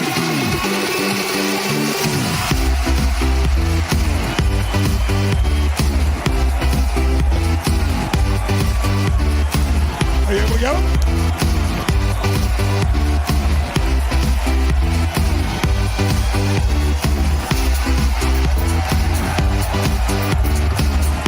right there. Kissling, K-I-S-S-L-I-N-G, Kissling. Father coming up. Happy birthday to Carol Pucci. I see there. Happy birthday.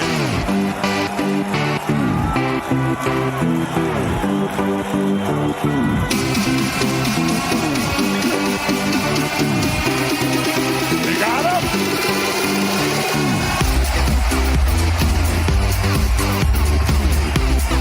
Are they coming on? Right there in the corner. There they are. Give it up for Scott and Nancy. Oh, yes. Thanks for your patience. By the way, welcome to my basement, everybody. Because when we first did this, we did it down here, and I built this incredible studio with literally 20-foot high LED screens, 50 feet wide. That's where we normally do events. I can see everybody can do it flawlessly, but they're making some final changes before our next Unleash the Power Within. So we're doing here in the basement with you. So let's bring them up here and let's find out. So you guys, first of all, what is the Scott? You got your own T-shirts. Tell me the story behind that. And nice to meet you both. Where are you in the world? Tell me that first. Where are you on Earth? So we are in Florida. Oh, in Florida, right, ladies and gentlemen. Give it up for Florida.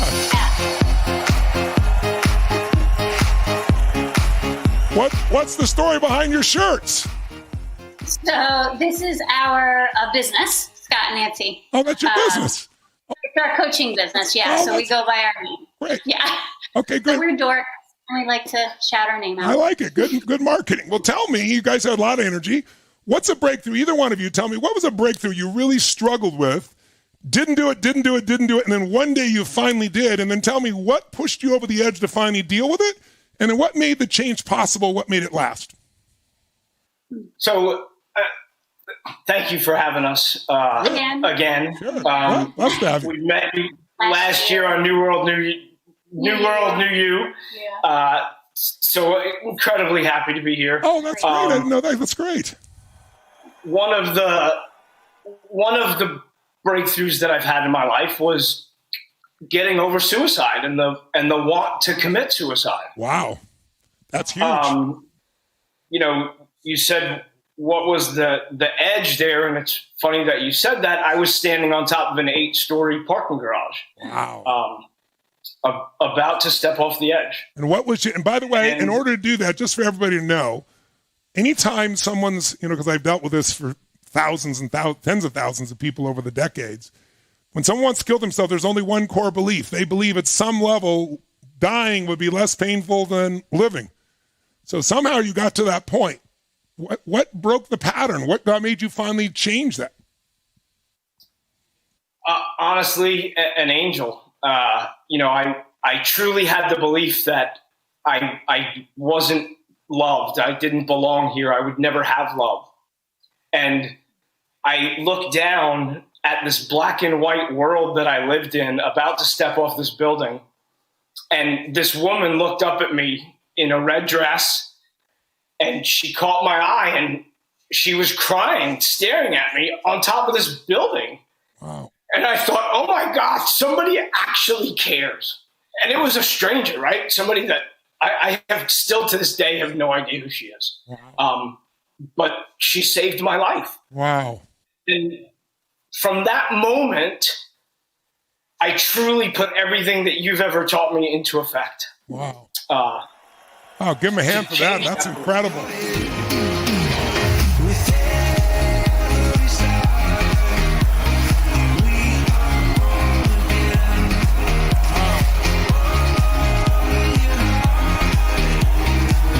That's amazing.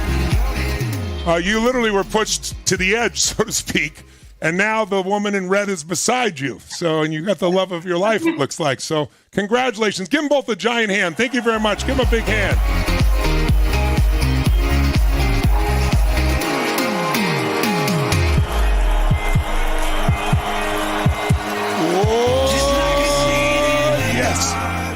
Let me see if I can give you a shortcut.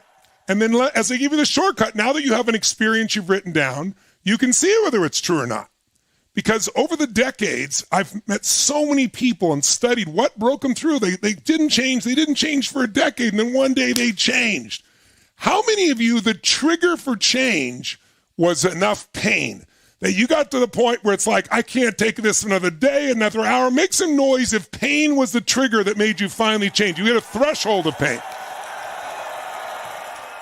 You may have had pain before, but this was a different level that finally pushed you over the edge where you had to deal with it. Now, some people will do it based on pleasure. It isn't only pain. But I found about 90% of the people, when there's something they haven't broken through, they get enough pain and they find that part inside themselves and they push through. But that's different than what makes it last. What makes it possible is they hit enough pain and then it's enough emotion or it's a change in their beliefs. Like all of a sudden people care. That's the change in belief that happened in that moment. And by the way, the moment he described, this has happened lots of times. It's amazing what something as simple as human kindness can do to people. I'm reminded, as he said, I can't remember the man's name, but there's a gentleman who's very famous, and he wanted to kill President Nixon. And he didn't want to kill him because he hated Nixon. He just wanted to become famous. And so he knew if he killed a president, he would be a famous person. And so he plotted the whole thing. We know all the details because he actually kept a journal, which they found later. And the long story shortened, he planned this, he thought it through, he got so organized to make this thing happen, he was so structured to make it work. And the first place was before Nixon, he was just going to go kill some random people. And he stopped to have a final meal at McDonald's of all places. As he goes into McDonald's, and the woman behind the counter, the young woman, really was super warm and nice, like a level of niceness and kindness he'd not felt before. And she looked at him and she goes, "Are you okay?" And he was like, "Yes, I'm okay." And she was super warm. He had his meal. And then she ended her shift and she went to walk across the bridge. And sure enough, he walks across the bridge and she stops to look over the edge. And he's got this gun under his coat and he's going to shoot people. And she goes, "Oh my God, I just met you. Hey, are you really okay?" And he wrote in his journal, "I just couldn't make her witness that." So then he waits and he's going to go after Nixon. And Nixon got out of the car and is walking during this parade. And he's got the gun under his coat in his hand. He's 3 steps from him. He knows he can grab it now. He's got him in his sights and he gets bumped really hard. And he whips around in total anger. And it's like a 70-year-old woman. And she goes, "Oh, I'm so sorry. Oh, I'm so sorry." And then she sees in his eyes this hurt, this pain, this anger, this hurt. And she said, "I'm really sorry. Are you okay?" And the same exact moment, true story, he's got the chance to kill the president, become famous. And he said, "I couldn't do it in front of her," and he didn't do it. He later went after Governor Wallace and shot him and made him a quadriplegic, and he's still in jail today. But twice stopped killing people by a little act of kindness. I only tell you that because it's amazing how little things can change people or at least shift people. Now, obviously, he needed a shift in beliefs and emotion in other areas. It wasn't enough for everything, but it's really powerful.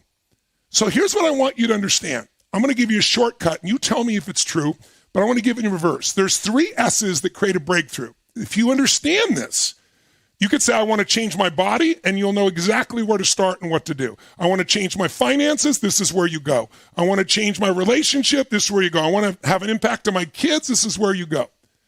I'm going to give you these 3 keys for a breakthrough in reverse order. And the reason is, meaning reverse order of importance. Order matters. The dog bit Johnny, Johnny bit the dog.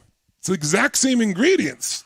Different order, different experience, especially if you're Johnny, right? So I'm going to give you the order that most people take this in and why they don't achieve breakthroughs. And then I'm going to show you the right order, which is really simple. So let's start with where most people start. If you were having a problem with your weight or your body or your relationship or your finances or your career, most people's first focus is finding a strategy to change it. They ask the question, "How do I change this?" And that makes common sense, but it's one of the worst things you can do. Let me explain why. Write down this phrase, the tyranny of how. You don't want to get caught up in the tyranny of how. What does that mean? Most of us, when things aren't working and we finally say this has got to change, we look for how to do it. Have you ever done this? Have you said, I'm going to do this. I'm going to make this goal happen. I'm going to do this amazing thing. And then your brain goes, how am I going to do that? I've never done it before. And so your brain goes, who are you kidding? Who's had this experience where you got all excited about a goal and then your brain goes, who are you kidding? And the reason is you've never done it before. So you, quote, don't know how. So that makes you uncertain.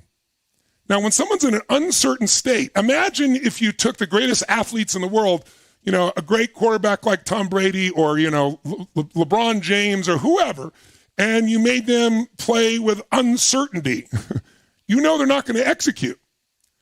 Creating certainty in your body is one of the most important tools we're going to use this week. When you don't feel certain, how to shift that. But when you try to think how to do something, listen, Martin Luther King didn't know how he was going to get people to change our culture. And while our culture still needs much improvement in this area, we voted twice as the American people for an African-American president and voted him in twice. His culture shifted from the time he had a dream. He didn't know how. He knew what and why. He knew this is what needs to happen and why it needs to happen. That's how breakthroughs occur. When President Kennedy said, within this decade, we're going to send a man to the moon and return him to this earth successfully, hopefully, the people at NASA were like, we don't know how to do that. That's impossible. But what leaders do is they decide what they're going to do and why they're going to do it, and then they can go get the how. But when you start with a how, it tends to make you uncertain. So, for example, let's take a simple example. This is a wild number. By the way, all of you who are my VIP, I'm sending you my brand new book called Life Force. I worked on it for 3 years. I'm super excited for you. And for the rest of you, I hope you'll pick it up. I'm donating all the profits. We're feeding 20 million meals to Feeding America, and the balance is going to Alzheimer's and cancer. I'm not taking a dime. So it's really cool. It's the greatest breakthroughs in medical science. Things you think would happen 20 years in the future. They'll give you more energy, strength, alternatives. It's phenomenal. But the reason I'm bringing it up is if you're going to have a breakthrough and you're trying to figure out, okay, what's the strategy? It seems common sense. But one of the things in doing the research here is one of the reasons we have so much illness and so much poor immune systems is 3 out of 4 Americans now are either overweight or obese. We are the fattest country in the world. This isn't fat shaming. It's just what it does to our health. It really is horrific. In fact, if you're worried about COVID, check out what the CDC says. Number 1 risk factor other than age, number 1, obesity, overweight or obese. 79 to 80%, depending which study you read, of the people that died of COVID, that is the number 1 risk factor. You know what number 2 is? Fear. Because when you get really scared, it changes your breathing. You're overwhelmed. That's according to the CDC. I put it in my book. It'll blow your mind. So we can control those things. But here's my point. Why are so many Americans, and by the way, American culture is now affecting everywhere, even in China. Many of my Chinese friends are here and Japanese friends are here. Yeah, hello out there to you guys. Nice to see you. Yes, my Italian friends are waving, and my German friends, and my French friends, and my friends from the UK, South America. We got people from 195 countries. But here's my point. If 3/4 of the population is overweight, is that a strategy problem? Is it that we're overweight so much of the culture because we don't know how to be fit and strong or healthy? We don't know how to lose weight? No. Is it because the information on how to transform your body, get fit and healthy is so expensive? No. You can get it for free, right? You go on right now on the internet, you can have 1 million different people giving you information. You could download books for free. You could buy a book. I mean, think about it. Is it that only the 1% has access to this information? Hell no, you have to almost hide yourself from the information about being fit and healthy. It's everywhere. If you and I right now wanted to get fit and healthy and we wanted someone to help us to do it, how far would you have to go to get to a gym or someone who could help you? Well, some of you could hire somebody to come into your home. So it's not really a how problem. Don't get me wrong. Some people have the wrong strategy. I remember years ago, the cover of Time magazine was the Atkins diet. Some of you may remember that. And like 15% of America was on the Atkins diet. And I remember at the time thinking, what are these people doing? Any diet where you got to pee in a stick because you have so much acid to keep it balanced and your breath smells that bad, ought to be a clue this is not a sustainable solution. So sometimes, don't get me wrong, we do need coaching on the strategy. And I'm a strategist. Like I spent my whole life finding how do you save someone 5 or 10 years, or how do you do something in a week instead of 6 weeks to get a result. So I'm a strategist, and I'm still telling you it's not the most important thing, because I can give you the strategy and you still may not apply it. Have you ever gone to somebody and they're frustrated and go, look, here's what you do. Here's how to do it. And they're like, no, I've tried everything. Who's ever done this before with somebody? Know what I'm talking about here? Say I. Say I. Because the problem is not the strategy. We can get the strategy. The problem is the other two elements to a breakthrough. And the next one right before that is the story. The reason people don't improve so often is because they have a story about why it won't work. So if a person's overweight, what's the story? If you say to somebody, listen, I really want to help you. I know you're overweight. I mean, I'm not judging you. It's not a fat shaming thing. I just want you to have all the energy and vitality and strength and freedom you deserve. And they're like, no, I've tried. What will they say? I've tried what? What does everybody say? I've tried everything. No, if you tried everything, you'd be fit and strong, right? And they go, well, I've tried thousands of things. Really? Name them. Well, I've tried hundreds of different approaches. Name them. Well, I did do these 3 stupid things that don't work over and over again. Or someone's not in a relationship, and what's the story? Well, all the good ones are gone, right? Or they're gay and I'm not, or I'm gay and they're not, or something, right? The story blinds us and keeps us either from even finding the strategy, or if the strategy is right in our face, we won't see it when the story in our head is a certain way, because our expectations color what we notice. Let me do a little exercise for you, just 2 seconds. Here's what I want you to do. Sit up in your chair, have nice energy, crank a little energy in your body real fast, ladies and gentlemen, crank a little energy. Come on!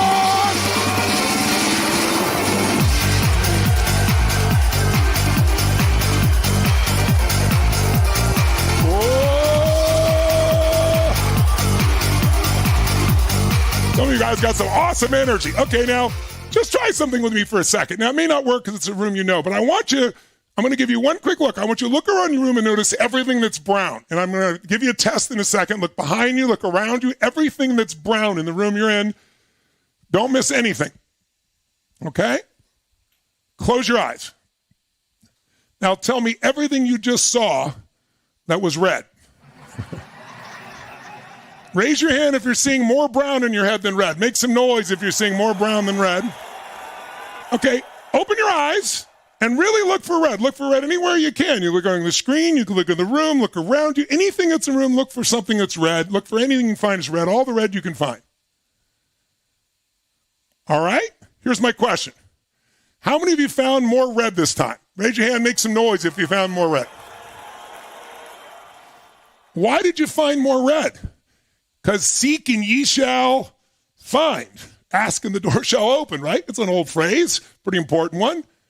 We will find whatever we're looking for. So once you have a story that this is my life, you won't see anything to mess up that story because your mind wants to confirm itself. In fact, I'll prove it to you. You'll see things that aren't there. How many of you out there, I want an honest answer by raise of hands, and those of you that are not visual with me, put it in the chat. How many of you saw beige things and called it brown just so you could count more things and feel successful? Come on. How many saw burgundy and called it red just so you could feel successful? Right? So I want you to get this. Please hear me. Your story controls your life. Write this down. Change your story, change your life. Divorce the story of your limitations and marry the truth of your unlimited nature. That's what will change your life. If you got a business, you have to change the story to grow the business. If you got a relationship and it's not going you want, you got a story about your partner, a story about yourself, a story about men, a story about women. If you don't change that story, I can show you the best strategy on earth and you won't apply it. How many know what I'm talking about here? Say I. Say I. But if you change the story, literally now, if no one gives you the strategy, you'll create one or you'll find one. Change the story, change your life. But here's the next thing. The story's like the glue that keeps you together. Now, if you got an empowering story, it'll keep you going, even though the things around you are driving you crazy or seem impossible, and it'll get you to find the right answers, the right solutions, the right strategies. But there's one more that should happen even before this, and it's another S, so it's easy to remember: your state, your mental, emotional, and physical state. This is the single most important thing, and I'll prove it to you. Can you remember a time when you were really pissed off at somebody, really frustrated with someone? Who can remember a time you really pissed off at somebody, or even yourself, right? Do you ever notice when you're really pissed off at somebody, you can suddenly remember everything they've ever done that's ever pissed you off? Or even with yourself. But watch this. If you're in a state of joy, if you're in a state of falling head over heels in love, do me a favor, wherever you are in the world, whether you're on screen or not, make the sound of being totally in love. Just make the sound of whatever that sounds like. Come on, make it.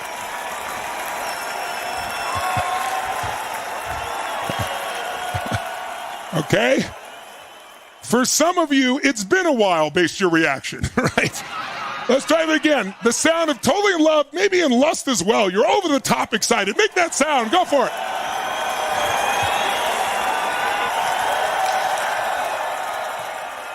Now, when you're totally in love with somebody, what's wrong with life? Tell me what's wrong. Nothing. Isn't it true? It's like, and by the way, what will you do for somebody when you're totally in love? What will you do for them? Come on, what will you do? Anything, right? Anything. And they go, take out the trash. I'm like, take out the trash. I'm happy to do it. What else can I do for you? Right? But after 7 days or 7 months or 7 years or 70 years, somewhere between 7 days and 70 years, they go, could you take out the trash? You go, what do I look like? You're a janitor? You go, I don't know what it is. We used to have so much passion. What happened? See, your mental emotional state controls your story. And then your story controls whether or not you even find the strategy or implement the strategy. Does that make sense? It's like if you're in a lousy state, and I'll give you a simplistic example. Let's say you're a kid. You're at the dinner table, lunch table, dinner table, call it. And your mom and dad, you're eating and you've been starving and you're starting to eat your meal. And your mom or dad says, hey, get me the salt. And you're starving and you're in the middle of your food. And so you say, I don't know where the salt is. You're not lying. You don't know the exact GPS of the salt, right? I don't know where the salt is, but your parents aren't going to accept that. Get me the salt. It's in the kitchen. You know where it is. Get me the salt. And you go, but I don't know where it is. You get me the salt. No, I don't know where it is. You get up. And what are you saying while you're walking in the kitchen? I don't know where the salt is. I don't know where the salt is. I don't know where the salt is. So what are you doing? You're in a lousy state. You're telling yourself a lousy story. It says, I don't know where the salt is. Over and over again. You open the cupboard. You look up and down. You go, it's not here. They go, it's on the second shelf. You look. I don't know where the salt is. It's not here. They walk right beside you. They reach right in front of your face. And they go, what is this? Who's had an experience like this before? Make some noise if you had this experience before, something like it, right? So what just happened? Did your eyes not see the salt? Yes, your eyes saw the salt. Your mind wouldn't let you perceive the salt. It blinded you. It's called a scotoma because you told yourself over and over again the story, I don't know where the salt is, while you're in a lousy state. See, the power of our mind is amazing. One of the things that I wrote about in this book, if you get the book of Life Force, I hope you'll read the last 2 chapters especially. It's a big book, but the last 2, because after I show you all these things you do physically to transform and stronger, the mind still has the ultimate power. I mean, Harvard did a study, you all know placebos, right? Where you can give somebody sugar water and have a change. Well, the bigger the intervention, the bigger reaction. Our biochemistry changes. You can give somebody a small pill versus a big pill, you get a bigger reaction. You give them an injection that's false, a bigger reaction. A false, surgery. They've done this with knee surgeries. They took one group, the VA did this, and everybody got cut open, was put under, and the nurses didn't know who had the surgery or not because the doc did it. And guess what? The people that did not have surgery, they just cut them open, put them out, put them back up, woke them up. They thought they had the surgery. That group healed more. That's why the VA no longer pays for that surgery. But Harvard did a study where they gave people a red pill, and they told them it was an amphetamine, something that would speed them up. And it was really a barbiturate. And guess what? They're given something that should have made their body slow down, but because their mind believed it, they sped up. And they did the same thing with the blue pill. It's going to slow them down. It was actually amphetamine. Should have sped the body up. Your mind can overcome drugs. That's the power of your mind. So we've got to make sure we're in the right state with the right story, and then the strategies become really easy to apply. So what you want to do is reverse this order.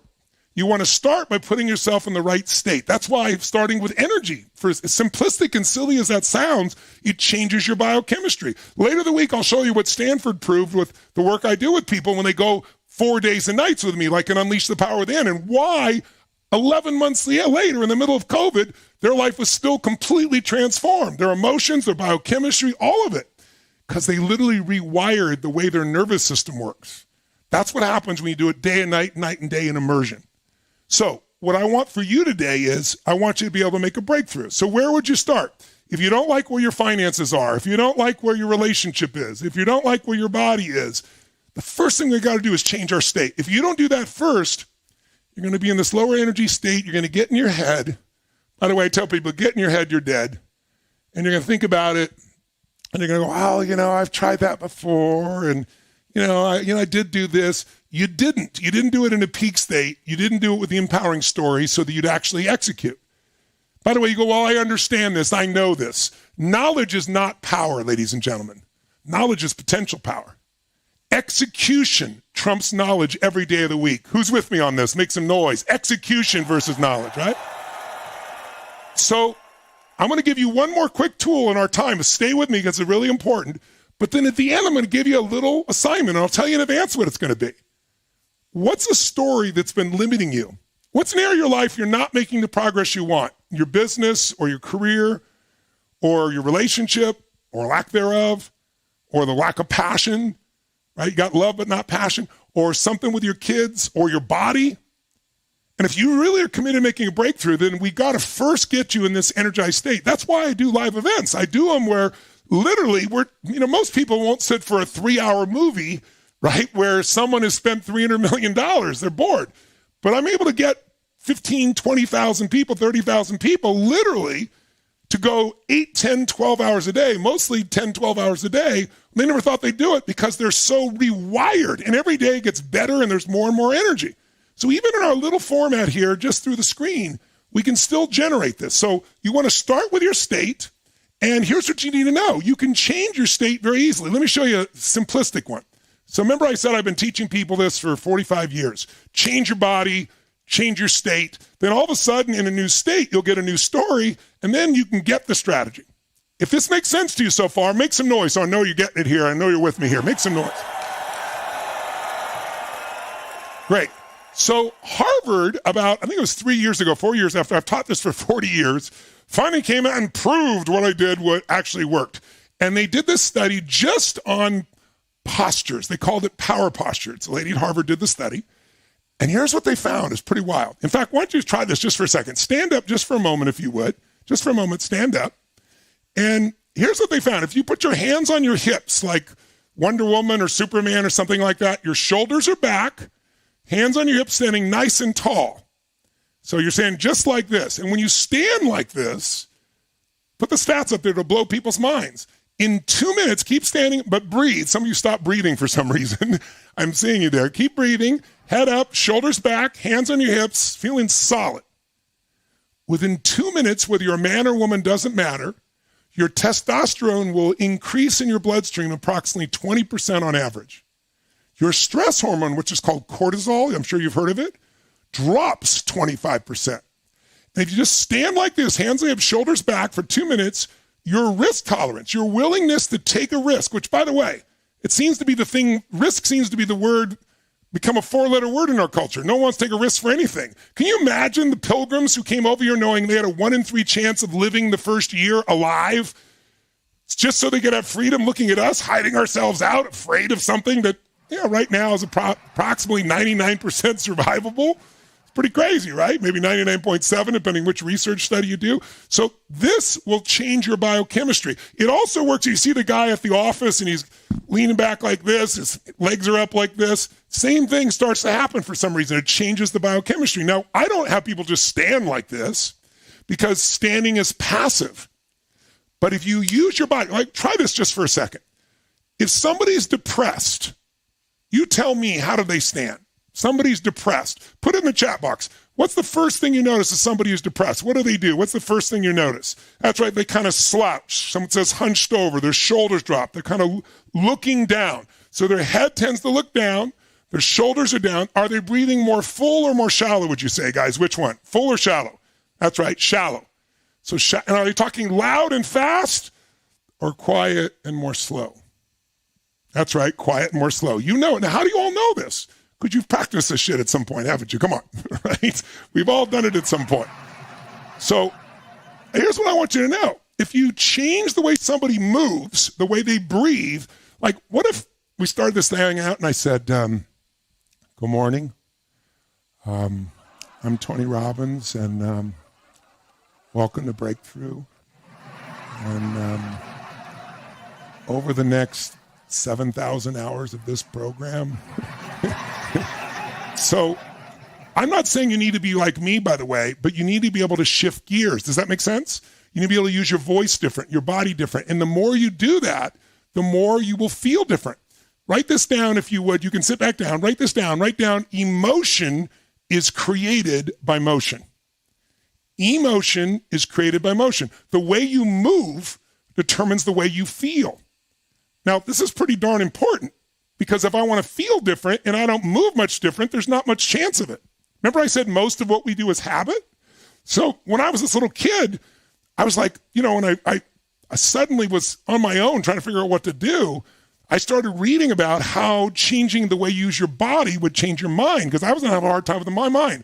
I didn't stand on the edge of a building as quite as dramatic as our friend there did, but I was like, I don't know if you've ever been that place where you're like, there's no reason to live. I had that experience because I was separated from my family and I was living my own. It was Christmas Eve and my mom got upset and chased me out with a knife. She never would have killed me or hurt me, but I wasn't going back in, right? So I slept on a hilltop and it rained. And the next day I went to a friend, not a girlfriend, but a girl who was a friend. I went to her house with their parents and they let me sleep in their laundry room. And I was completely depressed. And what changed my life was studying how to change my body first and then how to change my mind. In fact, I can remember I took the little bit of money I had, like $13 I had in my pocket, and I took these buses and I went to this bookstore. It was about 12 miles, 13 miles away in a place called Claremont. I was in California. And I bought this book called The Magic of Believing by Claude M. Bristol. And in that book, I began to realize I could change my beliefs by conditioning my mind, but I also had to condition my body.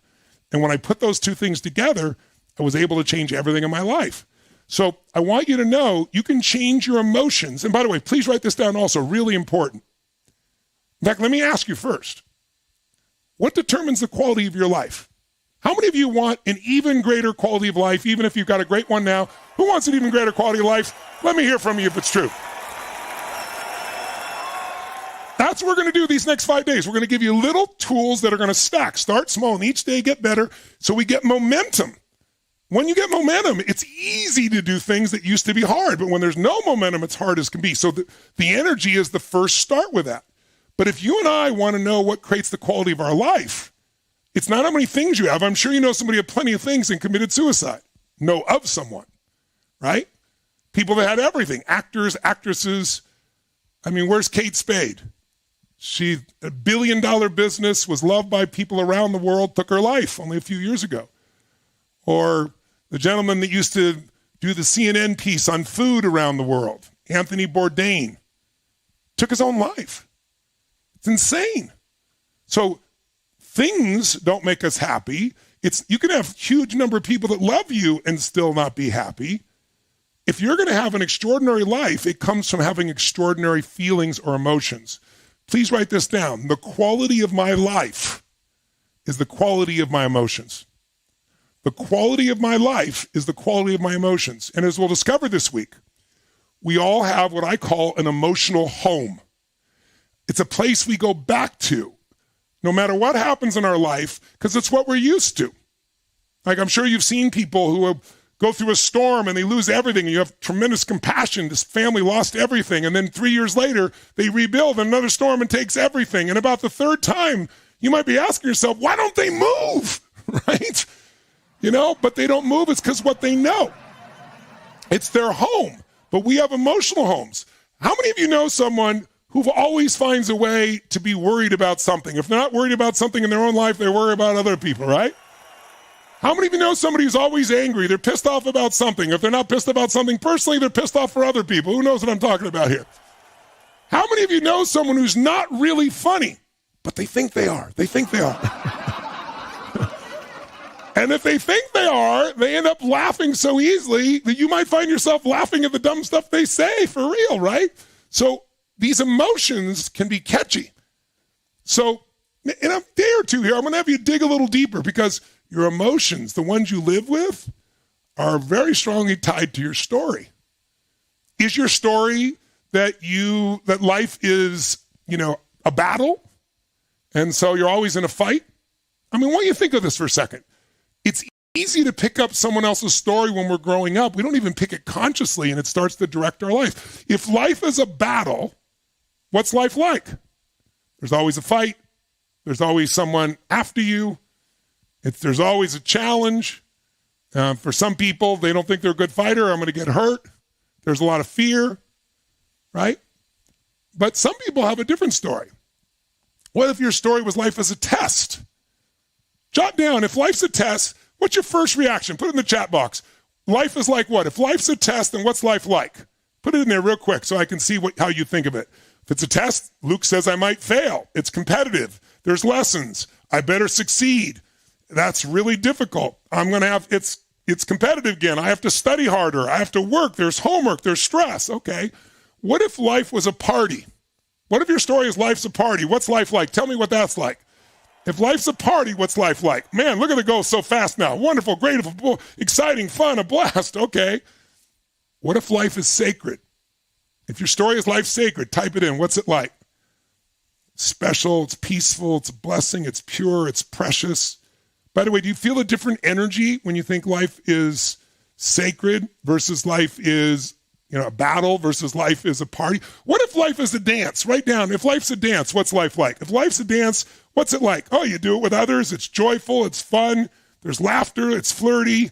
There's emotions. There's a vibe. It's intimate. It's magical. It's great shape. It's exciting. So let me ask you a question. This is just one part of your story. What's life like? Especially with COVID, it's easy to think this is forever. But I want to remind you, life is seasons. And we all have winters. And we all have springs. And the good news is spring always follows winter. If you were God, wouldn't you do it that way? I mean, come on. What follows the night? Thank God the daytime if you had one of those rough nights, right? So, and then there's the hot summer, and then there's fall will you reap, and then there's another winter. So we're in winter.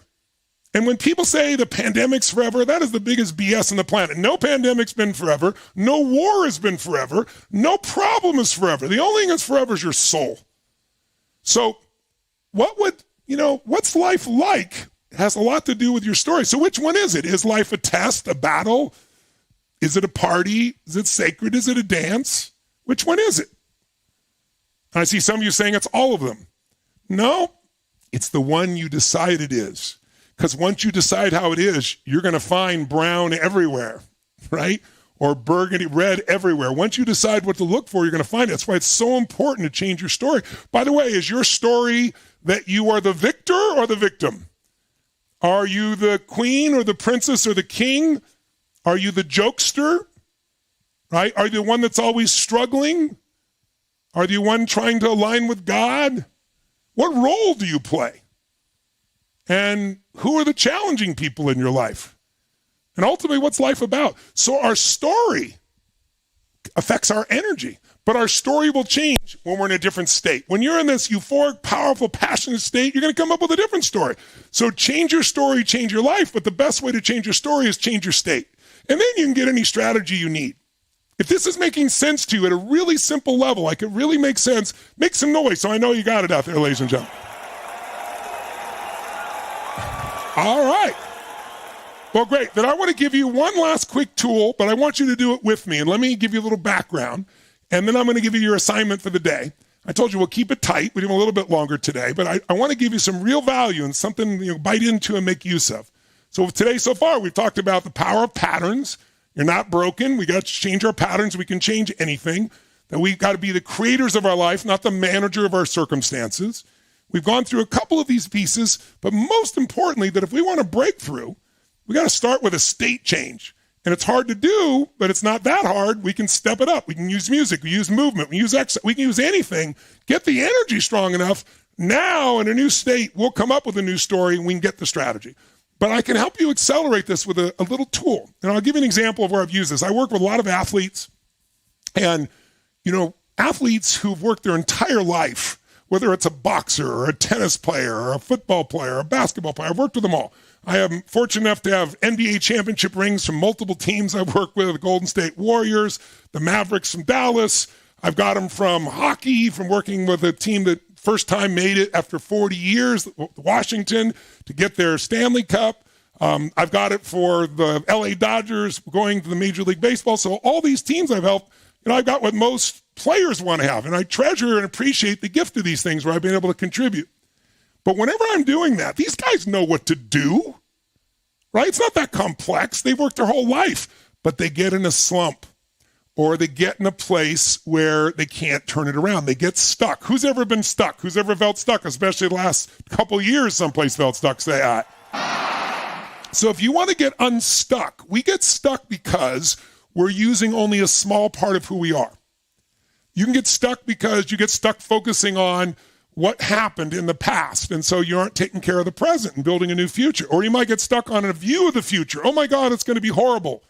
And if you believe that, whatever you focus on, you feel you're going to go in a lousy state, lousy story, and you're not going to solve anything, right? I mean, that's just the way it works. So with athletes, it's always 80% psychology. That's also true of business people. It's also true of children. And 20% is strategy. We got to make sure we make a change in psychology. So I've developed all kinds of tools, but I'll just give you an example. 2 years ago, Conor McGregor reached out, and Conor had a big loss, and he hadn't fought for almost a year, and he was really angry. And he was angry because he's one of the best fighters in the world. And he got beat, and, he was angry about the person he fought with. He felt certain things were unjust and unfair. And so I was called in, and he's got an amazing team and working with him, and he was really training hard. But they said, Tony, can you help us, create some of these final little shifts? And I said, well, you guys have done all the hard work. Let me help with the easy work. So I met with Conor, and he's actually a really great guy, really generous man. He gets a little crazy sometimes, and he's kind of like Muhammad Ali, it's like puts it out there from what can be perceived as a lot of ego, but he's worked his guts out to be in that position. And it's also part of the persona and being a fighter and all those things. So I read through all that, and I got to know him, and he's just a really good, generous human being. I watch how he is behind the cameras when there's no one around. How does he treat people? What's he like? He's really a special guy and really disciplined, really focused. But we all have different parts of ourselves. And if you only use one part of yourself, you're going to not be able to solve a problem.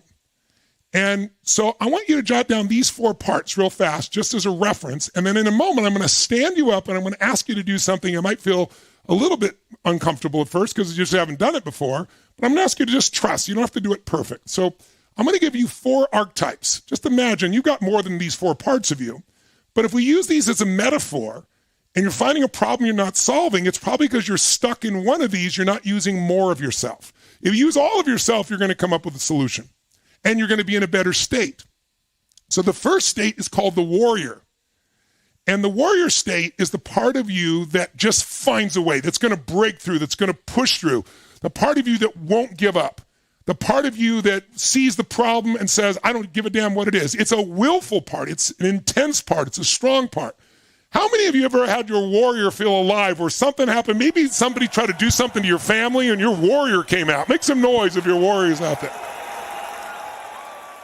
So what I did with Conor, and I don't share all the details, I'll share this little detail, is I had him stand up, which you're going to do in a moment, and I had him stand up and I said, I know this sounds weird, but I know there's a warrior in you. There's an undefeatable person inside you. There's a part of you that won't accept limitations, a part of you that'll break through. There's a part of you that will push, that has unending strength and focus. He goes, yeah. And he goes, so what I asked him to do, and you're going to do the same in a moment, as I said, I want you, don't think, just touch, where does the warrior live in you? Just intuitively, where's the warrior? So he touches that part. And then I said, now this is going to feel really weird. So I got everybody else out of the room, and I said, I want you to make this sound of the warrior. Now, when I have you do this, so you know, I want you to just instinctively make any sound. You don't have to think. You shouldn't think. Your first gut reaction comes from your subconscious. And by the way, the reason I have you cheer and clap and all those things is it changes your biochemistry. It changes your state. But also when you make sounds, it goes to the deepest part of your brain, the reptilian part of your brain, the source of your brain where all the fear comes from, and you can free you of fear if you make the right kind of sound. So right now, just for a second, make the sound of excitement again in your body. Total excitement. Come on, make the sound of excitement. Now make it even more fun. Fun and exciting, ladies and gentlemen. Fun and exciting.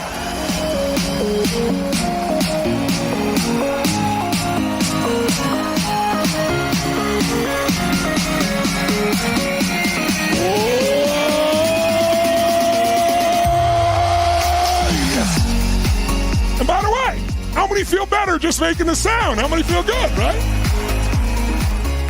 By the way, when you're a little kid, did you ever have a little kid, or were you ever a little kid yourself and see a little kid do this? They're just being calm and they walk through the living room and suddenly they go, whoa!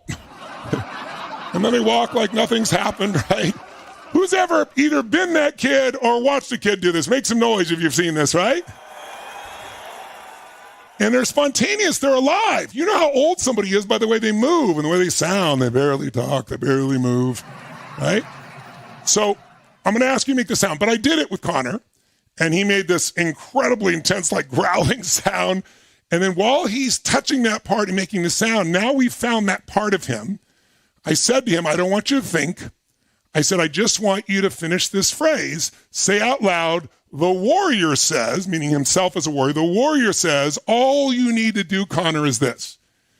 And I had a tape recorder, and he said it. And then I had him say, the warrior also says. And I said, don't think. It's like going on a rant. The warrior says, in order to break through this time, you need to do this. And so we wrote it all down, and there were these beautiful insights. I said, now, your warrior, in my opinion, has been overused. When you got angry, everything was warrior. But I said, Connor, what you used to be known as Mystic Mac, you used to be able to, there's a magician in you. That's the second one you want to jot down, a magician. And the magician is the part of you that, imagine someone who sees beyond the perception.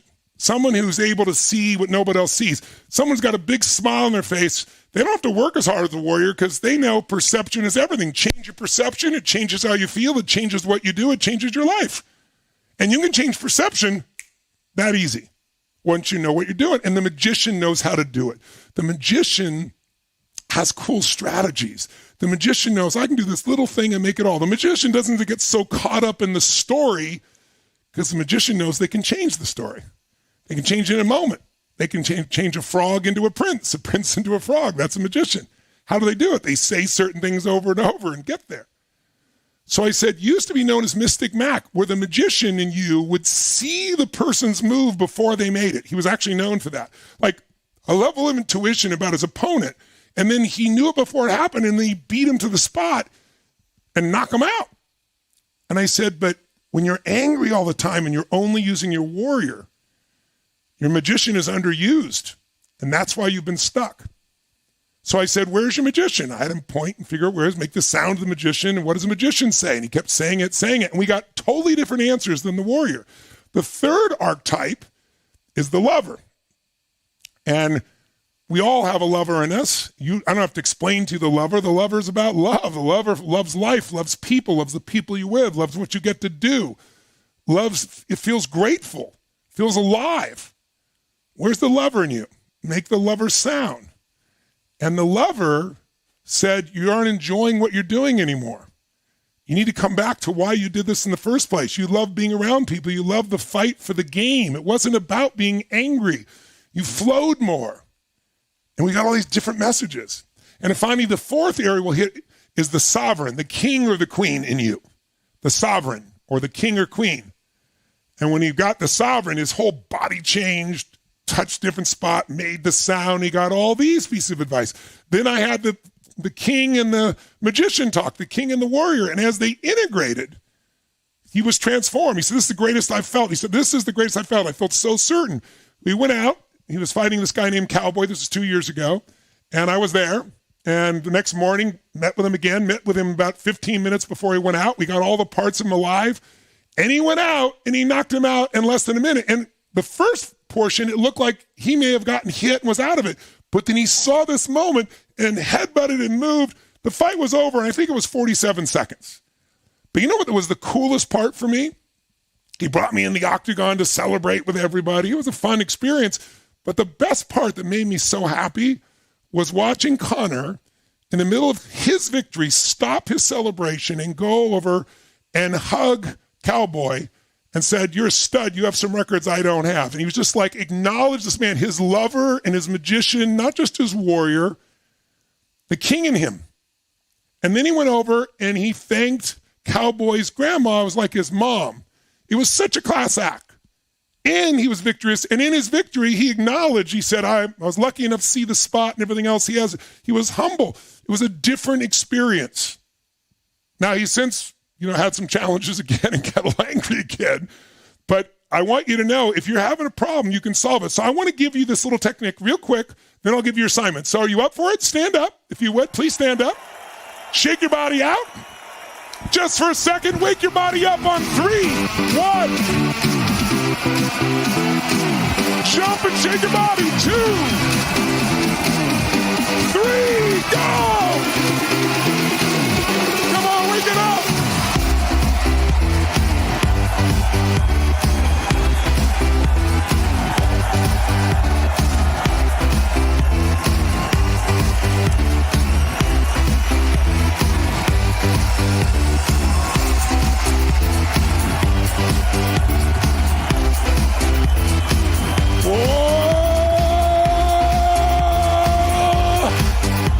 If you feel strong, make a fist and say yes.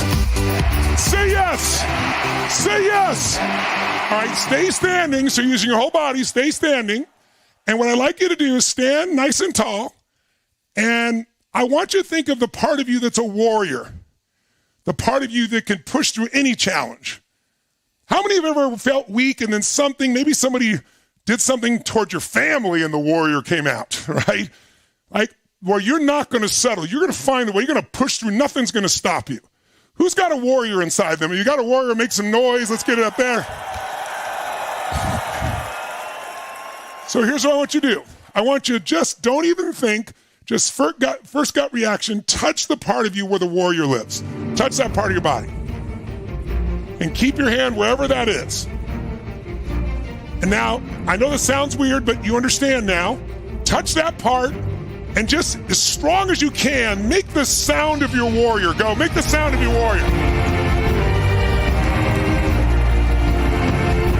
Do it again, make the sound of your warrior. One more time, make the sound of your warrior. All right, keep touching it. Keep touching wherever that part is in you. Keep feeling it. And one more time, you're going to make the sound one more time, but then after you make the sound, I'm going to say, tell me what the warrior says. And I want you to say this. The warrior says, and then say your name. So the warrior says Margaret, or whoever it is, Holly, I'm seeing you, Brian. The warrior says, and I don't want you to think. Just let the warrior answer. The warrior says, let's do one thing. So that this has a context, I want you to think of something that you need to deal with in your life. How many have something that needs to change, needs to improve, and you're kind of putting it off because, it's so busy or it's overwhelming to deal with that as well? But it's time to deal with it. You want to deal with it. You want to change. You want to deal with the problem. Who's got something you need to change or deal with within yourself or somewhere else? Then I want you to have the warrior tell you, the warrior says, all you need to remember, all you need to do, all you need to experience is what? So all you need to remember, all you need to feel, all you need to do is what? So that's how you're going to finish it. So we're going to make the sound of the warrior, we're going to touch it, and then I'm going to say, the warrior says, and you're going to out loud, wherever you are in the world, and if someone is there or not, you're going to say, the warrior says, say it out loud, all I need to remember, all I need to feel, all I need to do is what to solve this? All right? And then I'm going to ask you again, the warrior says, what else? The warrior says, and just push yourself. And it feels weird at first, but it'll get better if you'll do it more. Who's want to go for it here? Say I. Say I. All right, make a move that makes you feel strong. Make a move that makes you feel strong. Make your move. Make your move. Good. Now, touch the part of you. Make the sound of the warrior. Go.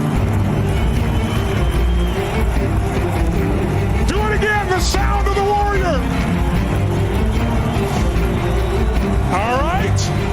Now, without hesitancy, say out loud, the warrior says, all I need to remember, all I need to do is what? The warrior says, in that situation, all I need to remember, all I need to do is what? Do it again. The warrior also says, all I need to remember, all I need to do is what? All I need to feel is what? One more time, just let it come through. The warrior says, all I need to remember, all I need to do is what?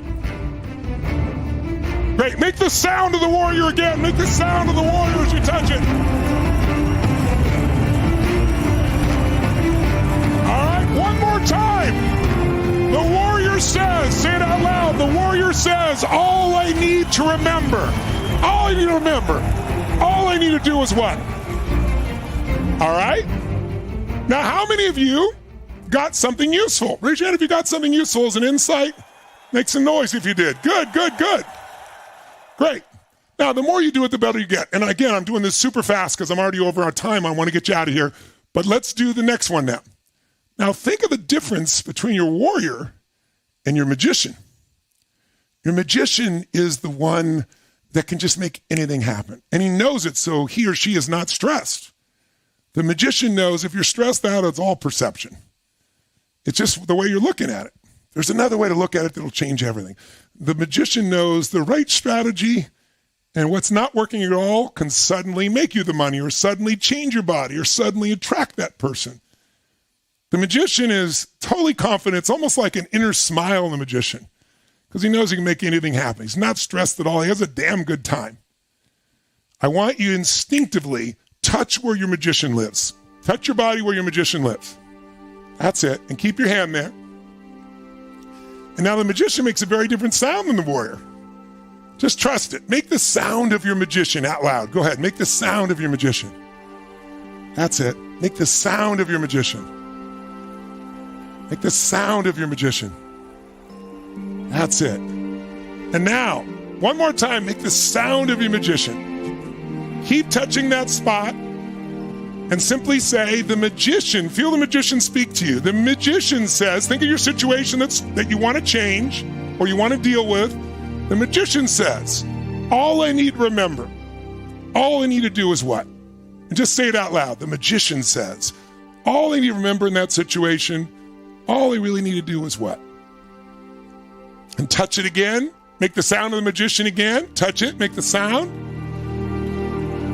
And again, say, the magician says, all I need to remember in that situation, all I really need to do is what? The magician knows, doesn't it? Doesn't she? All I need to remember, all I need to do is what in that situation? Raise your hand if you got some nice answers that are different from the magician. Raise your hand if you got some different answers from the magician. Make a little noise if you got some different answers from the magician. Just take a second and write down some of what your warrior said and your magician said, just for 20 seconds. Stay standing. Just write it down. You type it or whatever. What does your magician say to do? What does your magician say to remember? What does your warrior say to do? Notice they both have different tools for you. Instead of just one tool, you got multiple tools here. That's the way to do it. My warrior says, my warrior says, my magician says, my magician says. All I need to remember to deal with this, all I need to do is what? Deal with the situation, turn the situation around, experience it differently. Okay? Now you can do more of this on your own later. Come back to me now if you would. Thank you. Stand back up. Shake your body out. Shake it out. Get out of that state. And now, there's a lover in you, right? There's some part of you that's made nothing of love, that craves love, that wants to give love, that enjoys love. Even if you've ever been hurt, I'm not talking about the hurt. I'm not talking about past experience. I'm talking about just love. Just, there's a lover in you. Reach out and touch wherever that is in your body. The first instinct, where is your lover? Touch that part of you wherever it is. And then, as you touch that part of you, feel the lover in you and make the sound of the lover. Just whatever it is. It doesn't matter what it is. Make the sound of the lover. That's it. Make the sound of the lover again. That's beautiful. That's it. That's it, Shauna. That's it, John. Nice. Look at that big lover there. There he is. Feel that lover. And now, make the sound of the lover again. Touch that part, make the sound of the lover again. And now, just simply let the lover speak to you, but by saying, think about that situation that was so stressful you wanted to change, but let the lover take over. The lover says, all I need to remember, all I really need to do is what in that situation? Go ahead. The lover says, say it out loud. Touch your heart or touch the part of your body that's the lover.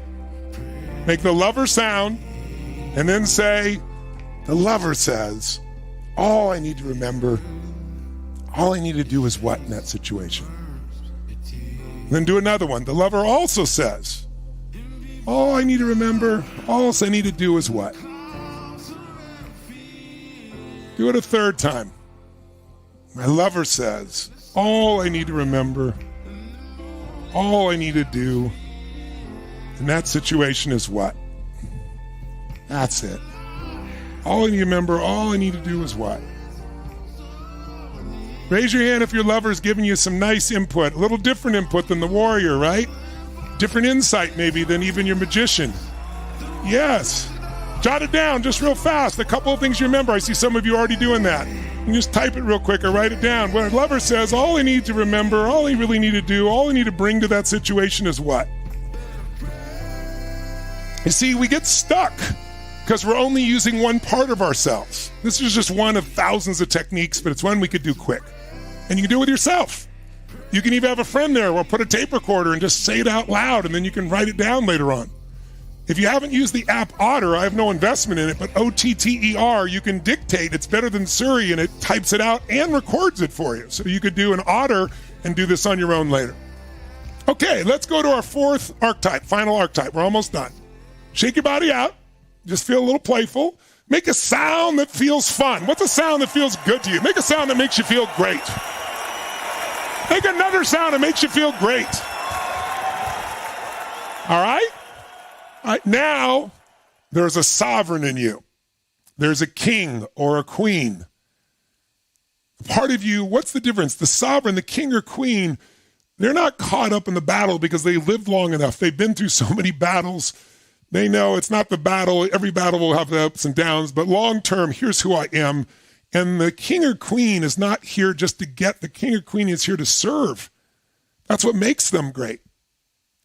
Well, the word hero in Latin comes from servo, which means servant.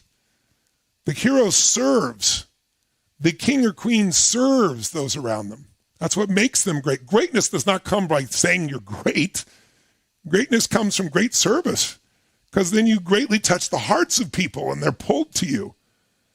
We're missing it so much in our culture where everybody's trying to make everybody else believe what they believe or attacking people for their having a different point of view. But none of that really is what humanity is made for. So the king knows the truth. The queen knows the truth. The sovereign knows the deeper truth. And there's no fear in the king or queen. They know they're guided.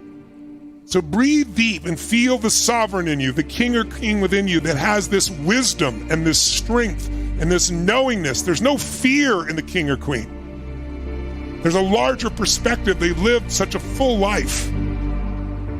Touch where your king or queen lives. Just touch your body, wherever your king or queen or sovereign lives.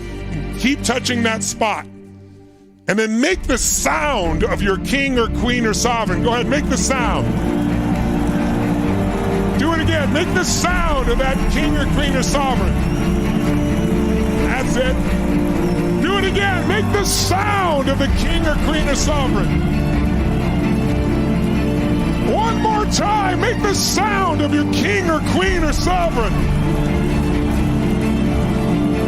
That's it. Now, as you touch that part, in a moment you're going to make the sound again, and this time you're going to say, the king or the queen or the sovereign, whichever you prefer, king or queen says, in that situation that was bothering you, that need to be dealt with, all I need to remember, all I really need to do is what?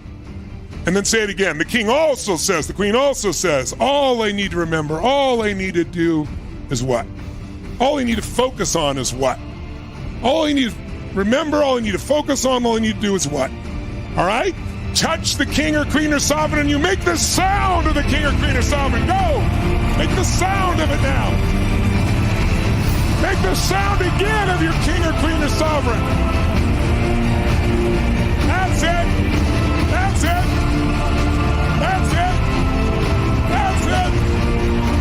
Now, say, the king or queen says, all I need to remember, all I need to focus on, all I need to do is what? Go.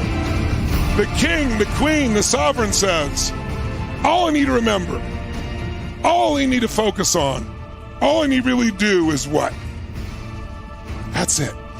Say it again. What else? The king also says, all they need to remember, all they need to focus on, all we need to do is what in that situation? One more time. Touch the king or queen. Make the sound one more time just for fun. Feel the aliveness of the king. One more time. The king or queen says, all I need to remember, all I need to focus on, all I need to do is what in that situation? Write it down. Write them down. Whatever popped through you real quick. Just write down a couple. Stay in state. You can stay standing even if you want. Just real quick. Real quick. That's it. That's it. That's it. That's it. All I need to focus on, all I need to remember, all I really need to do is what? I'm seeing your faces. You're so beautiful. I can see many of you having real insights. Some of you real emotions about this. That's beautiful. Some of you just clear direction. That's beautiful as well. Gorgeous. Gorgeous. All right, I know there's more you can write, but stand back up one last time. Stand back up if you would. And now, just real fast. And again, I'm doing this in hyperspeed. I apologize because I'm over on time. I want to get you out of here, but I don't want you to get out of here without just a few seeds. Because you could do this for yourself, right? You can go in and put yourself in the state of the warrior and make the sound and feel it. And you could have a tape recorder, or you could write down afterwards what the answers are. Do it with your, magician. Do it with your lover. Do it with your king or queen. But then let's do this. What does the warrior say to the king? First gut reaction. Touch where your warrior is. Touch where your warrior is. Make the sound of your warrior, ladies and gentlemen. Make the sound of the unstoppable part of you. The part of you that will not be stopped. Feel it. And now, the warrior says to the king what? The warrior says to the king, just say it out loud. The warrior says to the king or queen, what? And then what does the king or queen say to the warrior? Just feel for a moment. Just imagine, just feel it come through. The warrior says, I'm here to serve you, king. The king says, we serve together. We have the answers together, not apart. What does the magician say to the king? Just first reaction. Just say it out loud. The magician says to the king, O queen, O sovereign, what?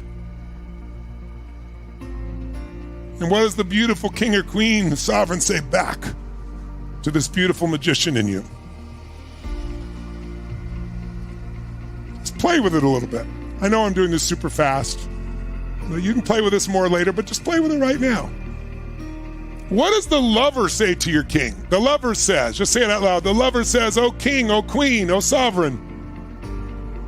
Make the sound of your lover once again. Touch it where your lover is so you feel that. That's it. And what does the king or queen say to the lover? And finally, what does the warrior say to the magician? And what does the magician say to the warrior? See how they support each other. The warrior says, magician, I will. The magician says, the warrior, I will what for you?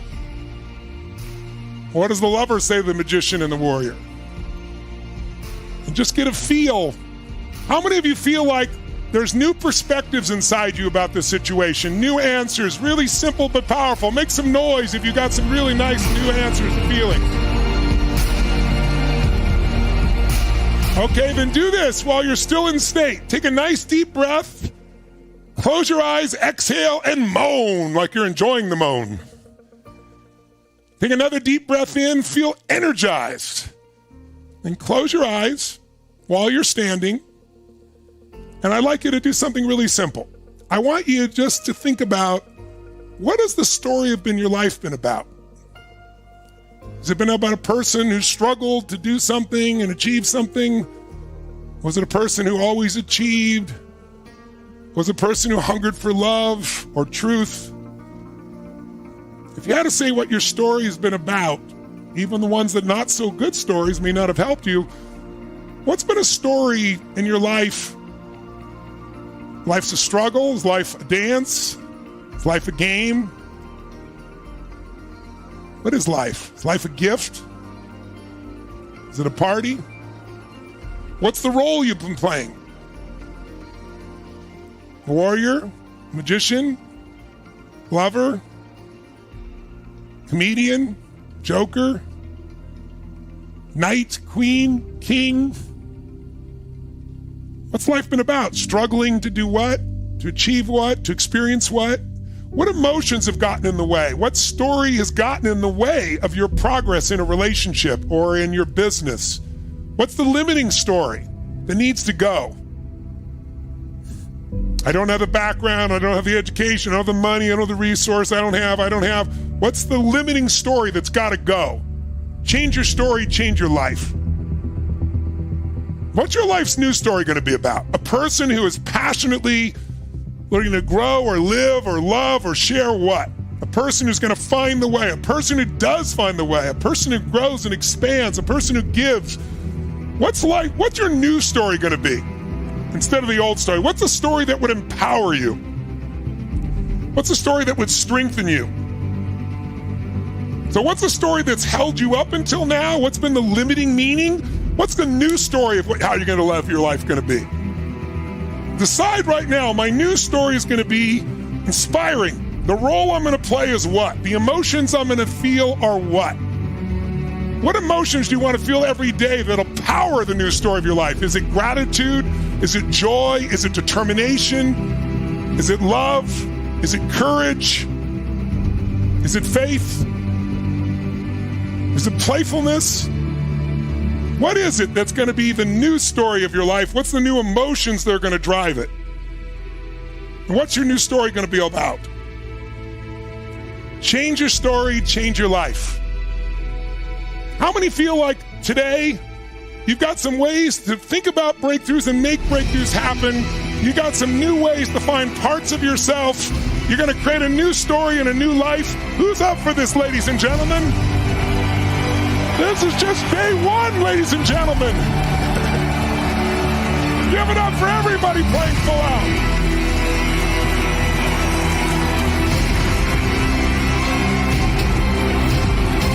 That's it, that's it.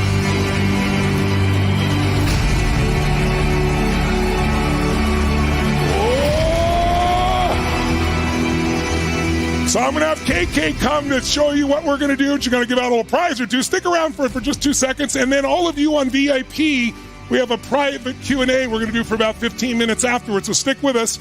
But your basic assignment is to go online. You take your camera on your phone and say, my old story about my life was this is it. That's in the way. These are the limitations. I felt these feelings. Let me tell you my new story. This is who I am. This is what I'm going to create. Pandemic or no pandemic, this is how I'm going to live. This is what I'm going to make happen. Go on a rant. Tell us your old story and then contrast it. What's your new story and how's it going to change your life? And you're going to do that on the hashtag New Story Challenge. And we're going to go live and we're going to share it. And I'm going to pick some. I'm going to read them tonight and listen to them tonight, rather. Watch them. And we're going to give out some cool prizes tomorrow. But I hope this has been helpful. This is just day one. Every day is a building block. Have you had a good time? Great power? All right, well, I love serving you. I'll be back in a minute with VIPs. Give it up for KK.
listen up. It is time for our daily wrap-up. This has been an outstanding day. If you're feeling pretty good right now, put both arms up in the air and say, yeah, baby!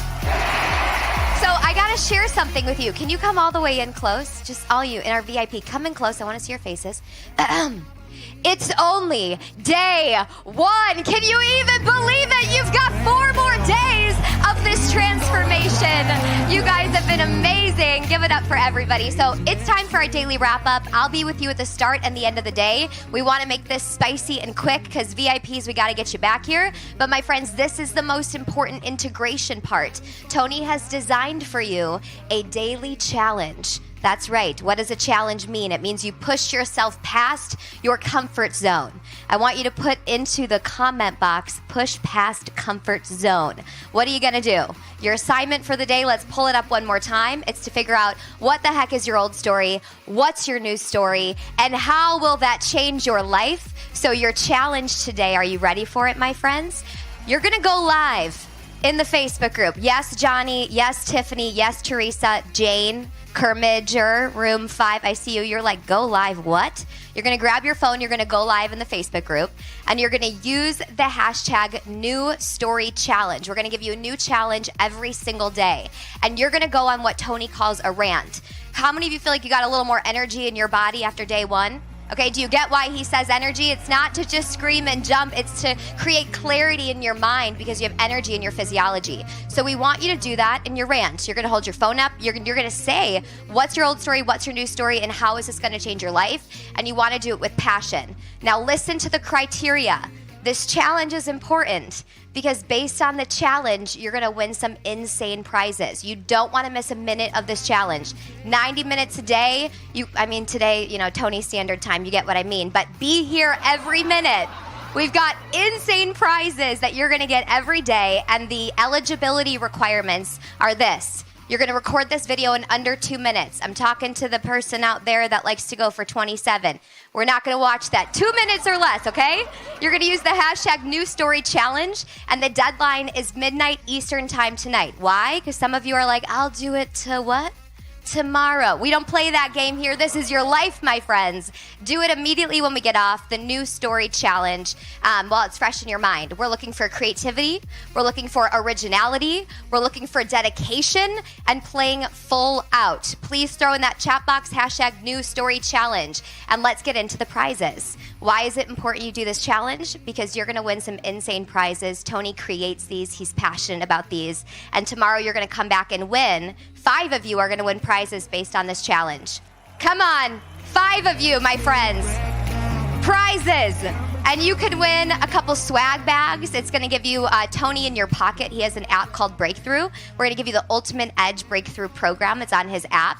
You can win some merchandise items. It might be a hoodie. It might be a shirt. It could be a blanket. We're going to send this to your door. Some other surprises. But the big kahuna, the grand finale, my friends, is that 3 of you out there, based on your challenge tonight, are going to be winning a ticket to the greatest event in history by Tony Robbins. We've been doing it for 45 years, and it's called Unleash the Power Within. Come on, where's my alumni in the house?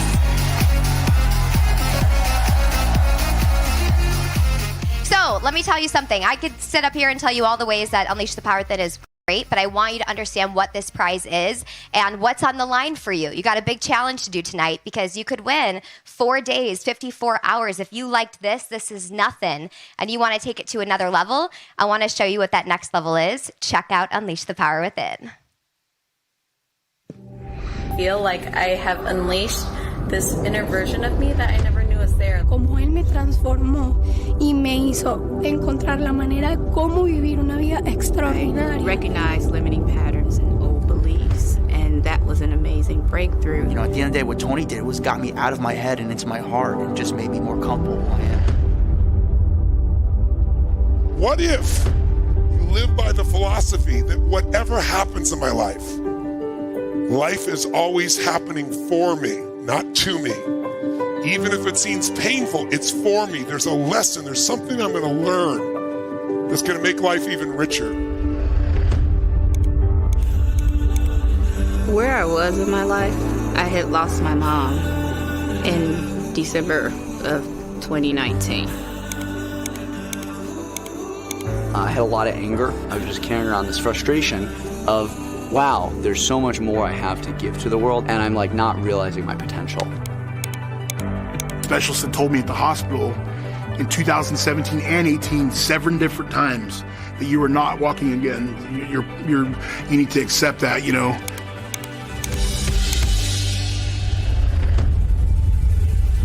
It's like a combination of everything. It's like you cry, you laugh, you dance, and you connect with other people that are similar than you. Just 2 weeks after that event, I lost 8 pounds. I'm full of energy. I see things differently. I took massive action to make my businesses a reality. When I started beginning to shift my mindset a lot more, that's when I got my license. That's when I started going outside. That's when I was able to walk. There's a lot of things. Going up a driveway, I started working out more because that's when the shift began. I'm literally a miracle. Like I'm surprised I'm even alive, to be honest. That's what makes me so grateful. So I started coming to UPW. I've built a business that we actually have 9 different unicorns in our portfolio of investments that we invest in. We've got an amazing wife. We actually have an 8-week-old. That 8-week-old has become my entire world. It's literally unbelievable. It's the spirit and soul inside you that's beyond the body or the mind. It's on this beautiful journey called life. We're here at Earth School learning the lessons of life. It's not always pretty, but it's always beautiful. It's not always easy, but it's always deep. And the deeper we go, the greater this life is, the more meaningful this life is.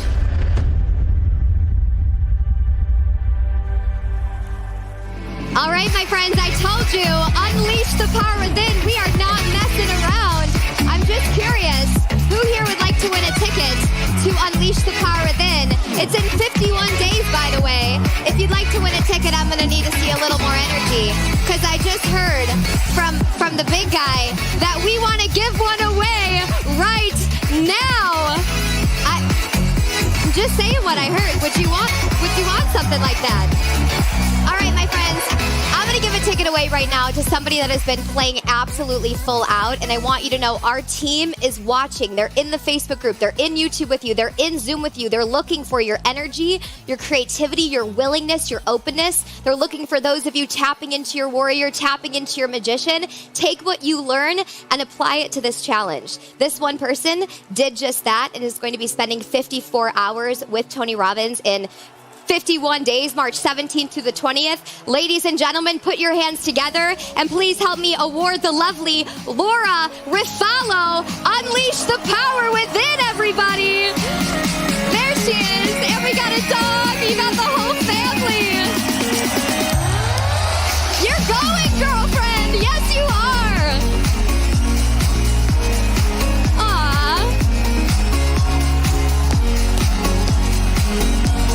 Are you going to bring him with you and the dog?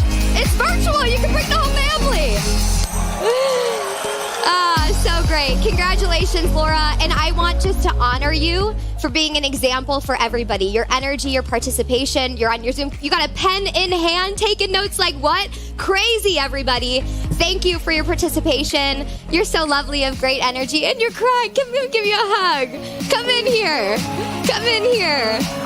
We love ya. We love ya. Let's give it up one more time. You're so beautiful. Thank you.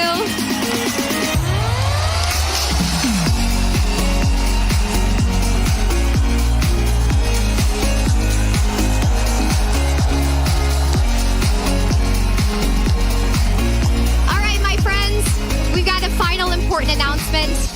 And please let this be an example for you. Tony's always watching. Like literally always. He's in the Facebook group late at night watching what you're doing. And that shouldn't be the reason you do it. It should be for you. But recognize that there are people looking for your greatness. So step into it. Take this challenge, the New Story Challenge, and play full out. And you can be just like that tomorrow, hugging, crying, going home with a ticket to Unleash the Power Within. So tomorrow, we start again at 2 p.m. Eastern Time. Sharp, on time, don't miss a minute. We're going to be talking about the power of identity. But today's not over. Our VIPs, we are getting started in like 5 to 7 minutes. And there's still time to join. This will be the last time I mention VIP. But it's so great. If you guys loved today, who loved today? Who loved the crap out of today? If you want to keep today forever and go back and watch it for your whole life, you're going to get the replay. You're going to get all of the recordings from all 5 days to keep forever. You're going to be fireside Q&A with Tony every single day of the challenge, and a ton of other bonuses that you have. So bring a friend, send it to your friends and family, breakthrough2022.com. If you feel like this impacted you today, don't do this journey alone. We're here to give. We're here to grow together. Invite your friends and family with you. Bring them to VIP. We'd love to have them. But Tony'sVIP.com is where you can upgrade.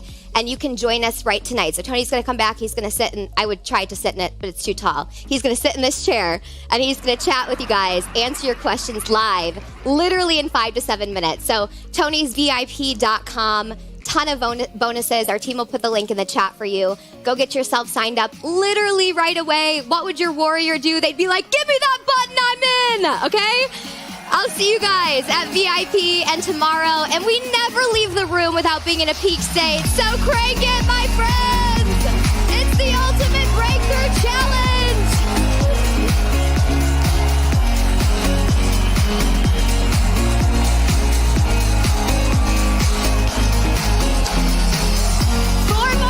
Hi, Cynthia. Bring your friends and family, everybody. Breakthrough2022.com. Bring them all with you. We love you. And VIPs, we'll see you in 5 to 7 minutes. Bye-bye.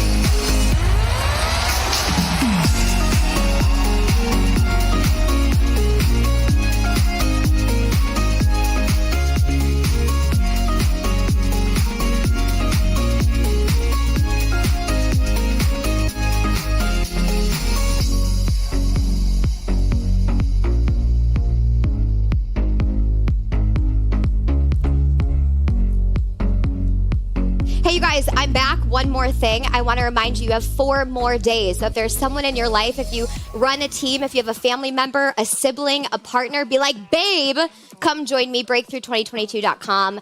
Come make your life a masterpiece with us. You can spread the word, invite people, and we welcome them all to be part of our family for the next 4 days. Big love. We love you guys. VIPs, we'll see you soon. Bye.